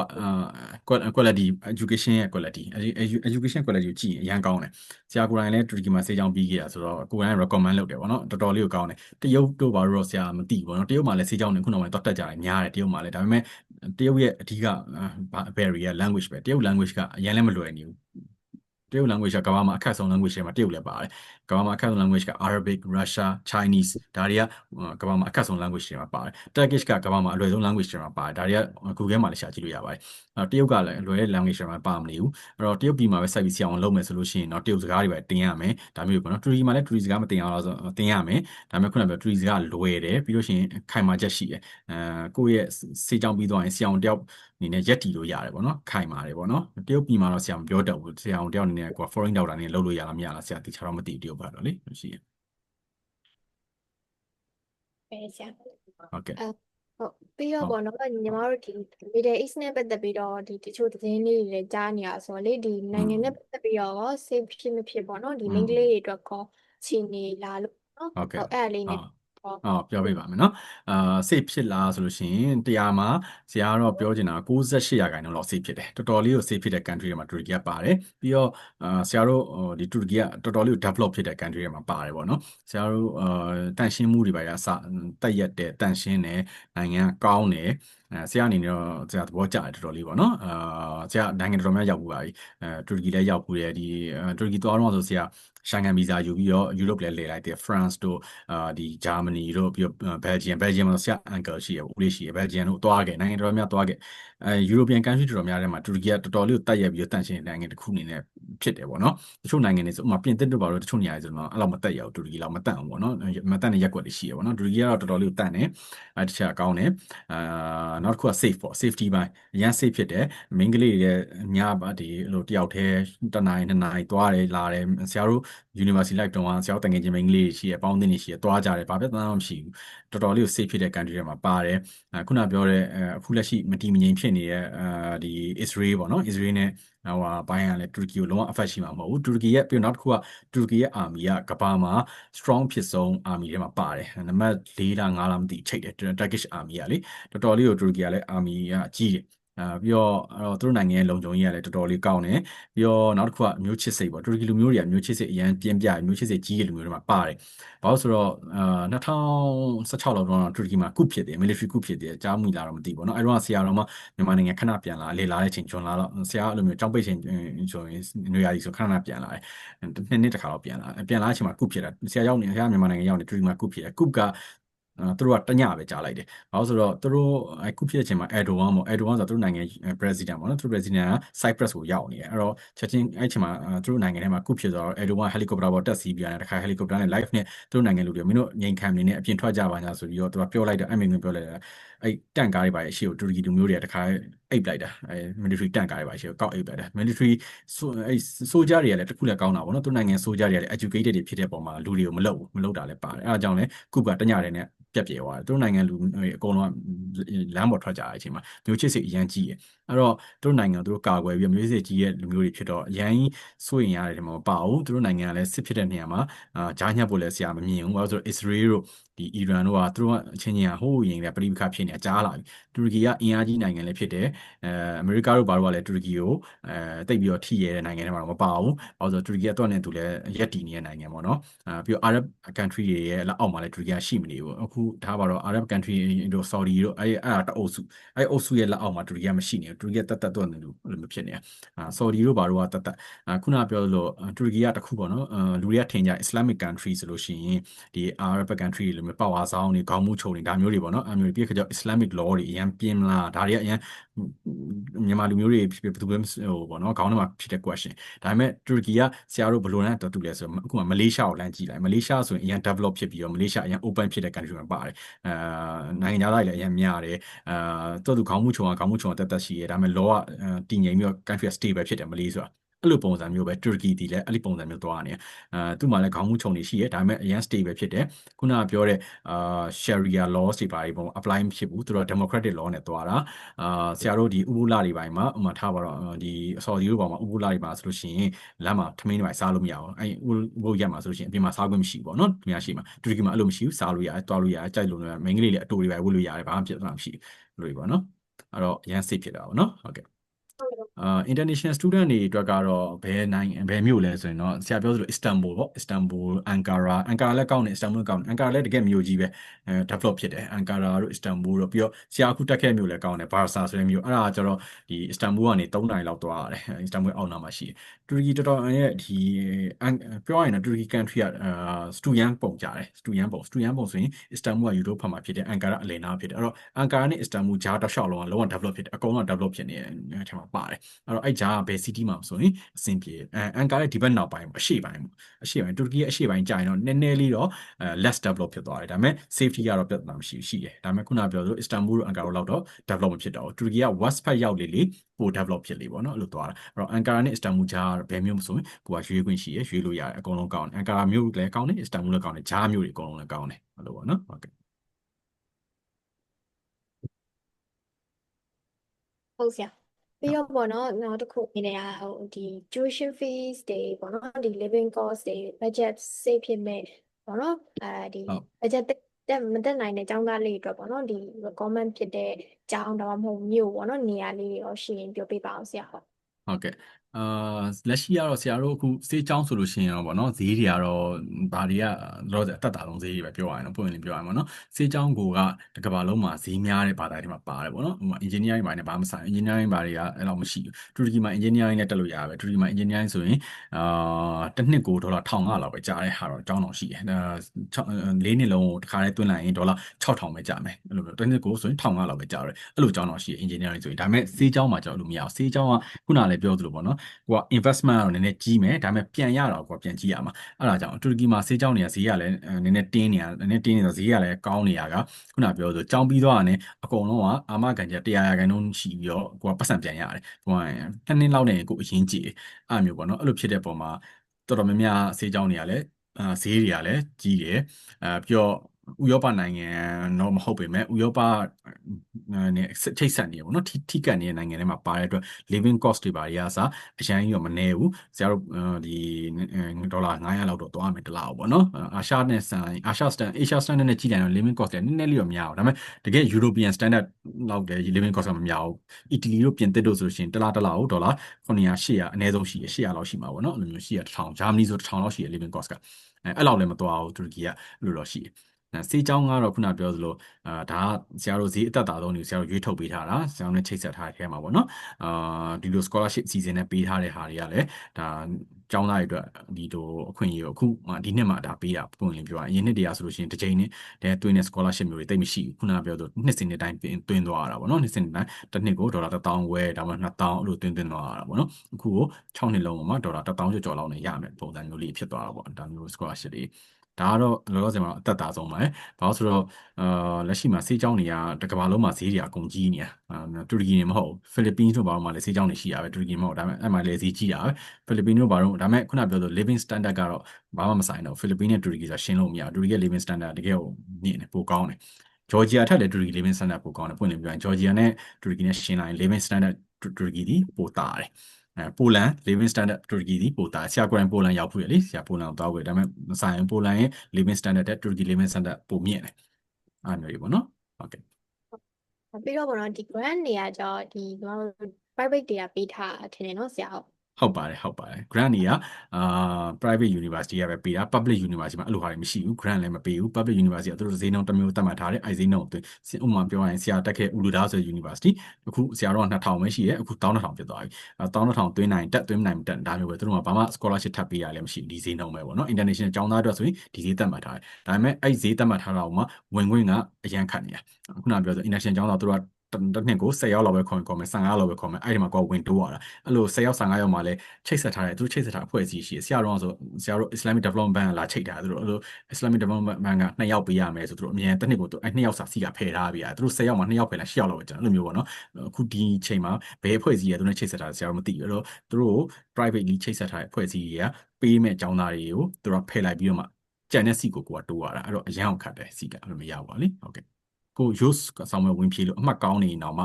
သူတို့လက်ခံနေမှာလက်ခံတာလို့ရှိတယ်အဲ့ဆိုရင်ဟိုလို regional grant တို့ government grant တို့ကတော့မရှိဘူးเนาะ government grant ကဟုတ်တယ်ဆရာတို့လုံးဝဆိုလို့ရှိရင်တော့မြန်မာနိုင်ငံနဲ့ကတော့တိတ်မရှိဘူးသူတို့ကလေဆရာတို့လုံးဝကြုံမှုတာပေါ့နော်ဒါကတော့ပါကစ္စတန်တို့အာဖဂန်နစ္စတန်တို့နိုင်ငံတွေနဲ့သူတို့နိုင်ငံချင်းအစိုးရချင်းချိတ်ထားတဲ့ဟာမျိုးတွေရှိတယ်ဒါမြန်မာနိုင်ငံနဲ့ကျတော့မရှိနေဘူးမြန်မာအစိုးရတူရီဆိုရင်ချိတ်ဆက်တာမရှိဘူးကျောင်းသားဖလှယ်တဲ့ program တွေပေါ့နော်အာဖဂန်နစ္စတန်ပါကစ္စတန်တို့ကျောင်းသားဖလှယ် program တွေရှိပြီးတော့ဆရာတို့လုံးဝအာဖဂန်နစ္စတန်ကျောင်းသားတငယ်ချင်းတွေလည်းရှိခဲ့ဘူးလေဆေးကျောင်းမှာပေါ့နော်အဲ့ဒါကြောင့်သူတို့ကဈေးသက်သက်လာတက်လို့ရခဲ့ဒါမြန်မာနိုင်ငံမှာတော့တိတ်ရှိမနေဘူးလို့ရှိတာပေါ့age limit ရှိလား age limit မလိုပါဘူးသူကတူရကီကအဲ့လိုမျိုးအကြောင်းတက်တဲ့နေရာမှာ age limit သတ်မှတ်ထားတော့မရှိဘူးเนาะရတယ်အသက်16 19လောက်ဆိုလို့ရှိရင်တော့အဆင်ပြေပါပြီတက်လို့ရပါတယ်ဟုတ်ကဲ့ပါဆရာဟုတ်အဲ့ဆိုမေးတာလေးတွေတော့တော်တော်လေးစုံသွားပြီပေါ့နော်ဆရာမေးတဲ့ဟာလေးစုံသွားပြီဆရာဟုတ်တခြားသိချင်တာလေးရှိနေထပ်ပြီးလို့ရတယ်ဟုတ်ဒီ webinar လေးတက်လာတဲ့မောင်လေးညီမလေးတွေရောပေါ့နော်ဒီနေ့ဒီပေါ့နော်ဆရာပြောသွားတဲ့လေးတွေတော့အဆင်ပြေလားပေါ့နော်ပြီးတော့ဒီတူရကီနိုင်ငံကိုလည်းစိတ်ဝင်စားလို့သွားချင်တာလားမဟုတ်ဘာအကြောင်းကြောင့်မလို့ဒီ webinar လေးတက်လာလဲဆိုတာလေးလည်းရှိအကြောင်းလေးရှင်လည်းအမတို့ဖြည့်ပေးပါအောင်နော်ဟုတ်ချက်ပေါက်မှာပဲဖြစ်ဖြစ်ပြောပေးလို့ရပါတယ်ရှင်ဟုတ်စာရိုက်ကတော့ဟိုဖြစ်လို့ရှိရင်လည်းအဲ့လိုအတန်လေးဖွင့်ပြီးပြောလဲရတယ်နော်အတန်လေးဖွင့်ပြောချင်လဲရတယ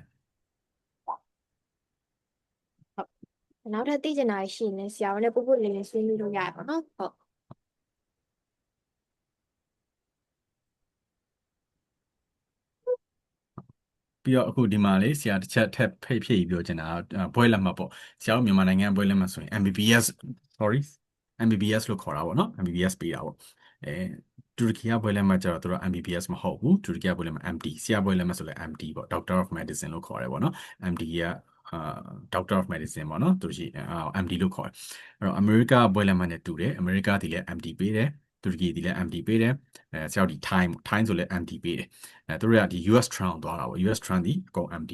MBBS ကျတော့ UK Trump ပေါ့ UK ဘက်က UK ဆိုလို့ရှိရင် MBBS ပေးရပေါ့နော်အဲ့လိုပုံစံသွားတာအဲ့တော့ဆရာတို့ဒီတူရကီဒီ US Trump လိုက်ထားတာဖြစ်တယ်အဲ့တော့ US Summary တို့ဘာလို့ဒီပို့ပြီးတော့တူရကီရဲ့ curriculum နဲ့ကိုက်ညီရပို့ပြီးသင်လျော်တယ်အဲ့လိုရှိရဒါပေမဲ့ UK လည်းလက်ခံတယ် UK ကလက်မခံဘူးပြောဘူးနော် UK လည်းရ PLUB ဆိုတဲ့ဆောင်းမရှိရ PLEB ဆိုတာရှိအဲ့ဒါဖြည့်ပြီးတော့ UK တောက်လို့ရဆရာအတိတငယ်ချင်းတရားဆရာပြောသလိုပဲသူဆိုရင် UK မှာ cardiac surgeon ဖြစ်နေပြီ UK ကိုတူရကီကပဲပြီးတာတူရကီရဲ့ဆေးကြောင်းပဲပြီးသွားတာအဲ့တော့ UK လည်းလက်ခံတယ် US လည်းလက်ခံတယ်ဒါပေမဲ့ US ကခုချိန်မှာတော့လည်းတည်ရတဲ့အတိုင်းပဲentry ပိတ်ထားပါလို့ဆိုတော့ဗောနော်နောက်ပိုင်းတော့ဘယ်လိုဖြစ်လာမလဲမသိသေးဘူးAMC ဖြည့်ပြီး Australia သွားမလား Australia လက်ခံတယ် Canada သွားမလား Canada လည်းလက်ခံတယ်လို့ဗောနော်တူရကီရဲ့ဘွဲလက်မှတ်ကတော့တစ်ကမ္ဘာလုံးကဘယ်မှာမဆိုလက်ခံတယ် European countries တွေသွားအောင်မလားလက်ခံတယ် Germany ဆိုလို့ရှိရင်လက်ခံလို့ဘာ entrance exam မှာတော့ဖြေစရာမလိုပဲね German language ကိုပြန်ဖြေပြီးရတယ် Germany မှာဆရာဝန်တယောက်အနေနဲ့လုပ်လို့ရတယ်တူရကီရဲ့ဘွဲလက်မှတ်နဲ့နေပေါ့နော်တခြားနိုင်ငံတွေကတော့ဆောင်းဝယ်တွေအတီးပြန်ဖြေရတာပေါ့နော်တက်ဆိုင်ရာဆောင်းဝယ်တွေဟုတ်ကဲ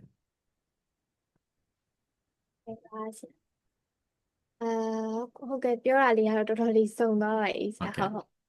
ဒီ webinar တက်လာညီမလေးတွေရောမောင်လေးရောပေါ့နော်ဒီမှာပညာရေးရှင်းလေးရဘယ်လောက်ရှိကြလဲပေါ့နော်ဟုတ်ကိုလည်းပဲတက်နေကြလားဒါမှမဟုတ်10တန်းကျောင်းသားတွေလားမဟုတ်ပေါ့နော်ဒီကိုစားကိုညီမတွေပေါ့နော်တက်ချင်တဲ့သူတွေအတွက်ကြောင့်မို့လို့လာနားထောင်ကြတာပေါ့နော်ဒါလေးပြောပြပေးလို့ရပါတယ်ဟုတ်ပြီးတော့ပေါ့နော်အမားတို့ဒီဖောင်လေးတစ်ခုဒီချက်ပေါက်မှာချပေးတယ်ပေါ့နော်အဲ့ဖောင်လေးကတော့အမားတို့ဒီ webinar ကျင်းပရပေါ့နော်ဥစားမီကျင်းပရ MEG ပေါ့နော် Medical Education Key ပေါ့နော်ဆရာတို့အဖွဲ့ရဲ့ဒီ register ဖောင်လေးပေါ့နော်ဒီဖောင်လေးကိုဖြည့်ထားခြင်းအပြင်မောင်လေးတို့ညီမလေးတို့ဒီလိုတူရကီနဲ့ပတ်သက်ပြီးတော့ဖြစ်ဖြစ်တခြားနိုင်ငံတွေနဲ့ပတ်သက်ပြီးတော့ပဲဖြစ်ဖြစ်ပေါ့နော် information update တွေရှိရခါ program အသစ်တွေရှိရခါဒီ scholarship တွေရှိရခါပေါ့နော်မောင်လေးတို့ညီမလေးတို့အမားတို့ဘက်ကနေ inform လုပ်ပြီးတော့ပြပြပေးသွားမယ်ပေါ့နော်ဟုတ်အဲ့ register form လေးကိုဟုတ်အဆင်ပြေဖြည့်ပေးလို့ရပါတယ်ရှင် ပေါင်ကဟိုလေဆရာအခုနှိပ်ကြည့်တော့သူကဖွင့်လို့မရဘူးလို့ပြောနေလားမသိဘူးချက်တော့စစ်ကြည့်ကြည့်ပါလား ဟုတ်ကဲ့ ဟုတ် ဒီနော်တချို့ဟာကြောင့်လည်း Vivian တော့လိုပဲဆရာဟုတ်ကဲ့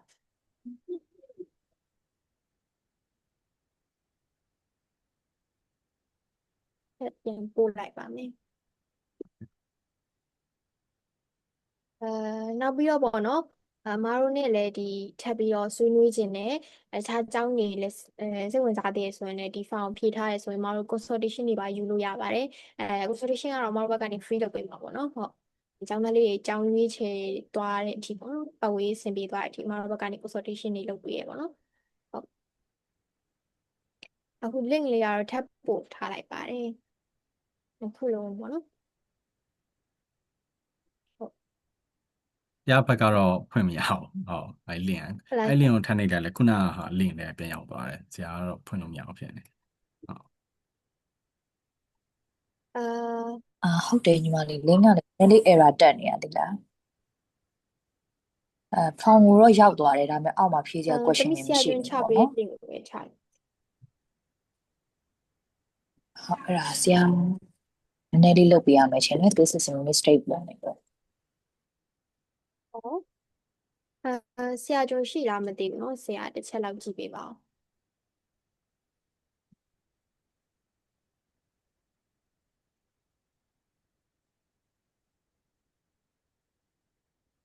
ရပြီခုနောက်ဆုံး link ကအဆင်ပြေတယ် ဒီမှာဆရာတစ်ခုထပ်ပြီးပို့ပေးထားတယ် ဟုတ်အဲ့ link လေးကအဆင်ပြေပါတယ်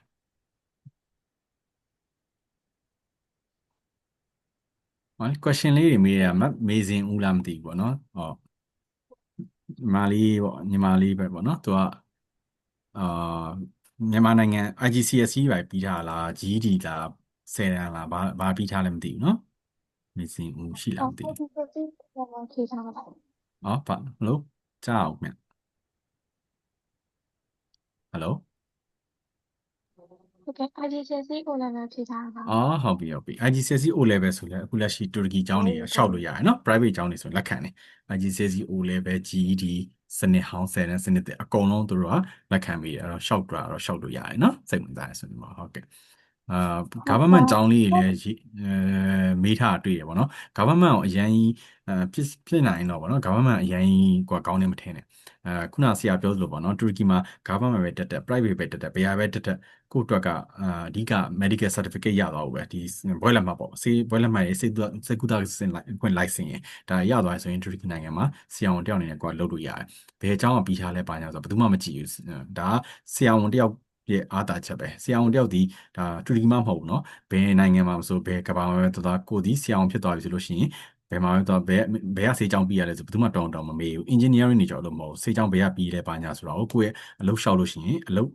ခန့်တဲ့နေရာမေးတယ်ပေါ့နော်ဘယ်ကပြီးတယ်လို့ပုံစံမျိုးဆရာဝန်ဖြစ်သွားရင်အမျိုးတိတ်မရှိဘူးအဲ့တော့ကိုကအကြောင်းရွေးချယ်နေရာမှာအဓိကကိုနဲ့အဆင်ပြေမဲ့အကြောင်းဖြစ်ဖို့ပဲအရေးကြီးတယ် ranking ကလည်းခုနပြောသူတူရကီကအကြောင်းတွေအကုန်လုံးဒီ1500အောက် over 1500ဖြစ်တဲ့ ranking မရှိဘူး ranking က world ranking မှာ1500အတွင်းမှာဝင်တဲ့အကြောင်းလေးကြီးပဲအကုန်လုံးဒီပါပေါ့နော်အဲ့တော့ ranking နဲ့မြင့်ကြတယ်အဲ့တော့အဆင်ပြေမှာပါအဲ့တော့ private ပဲတက် government ပဲတက်နှစ်ခုလုံးတက်တော့ဟိုကအဆင်ပြေမှာပါ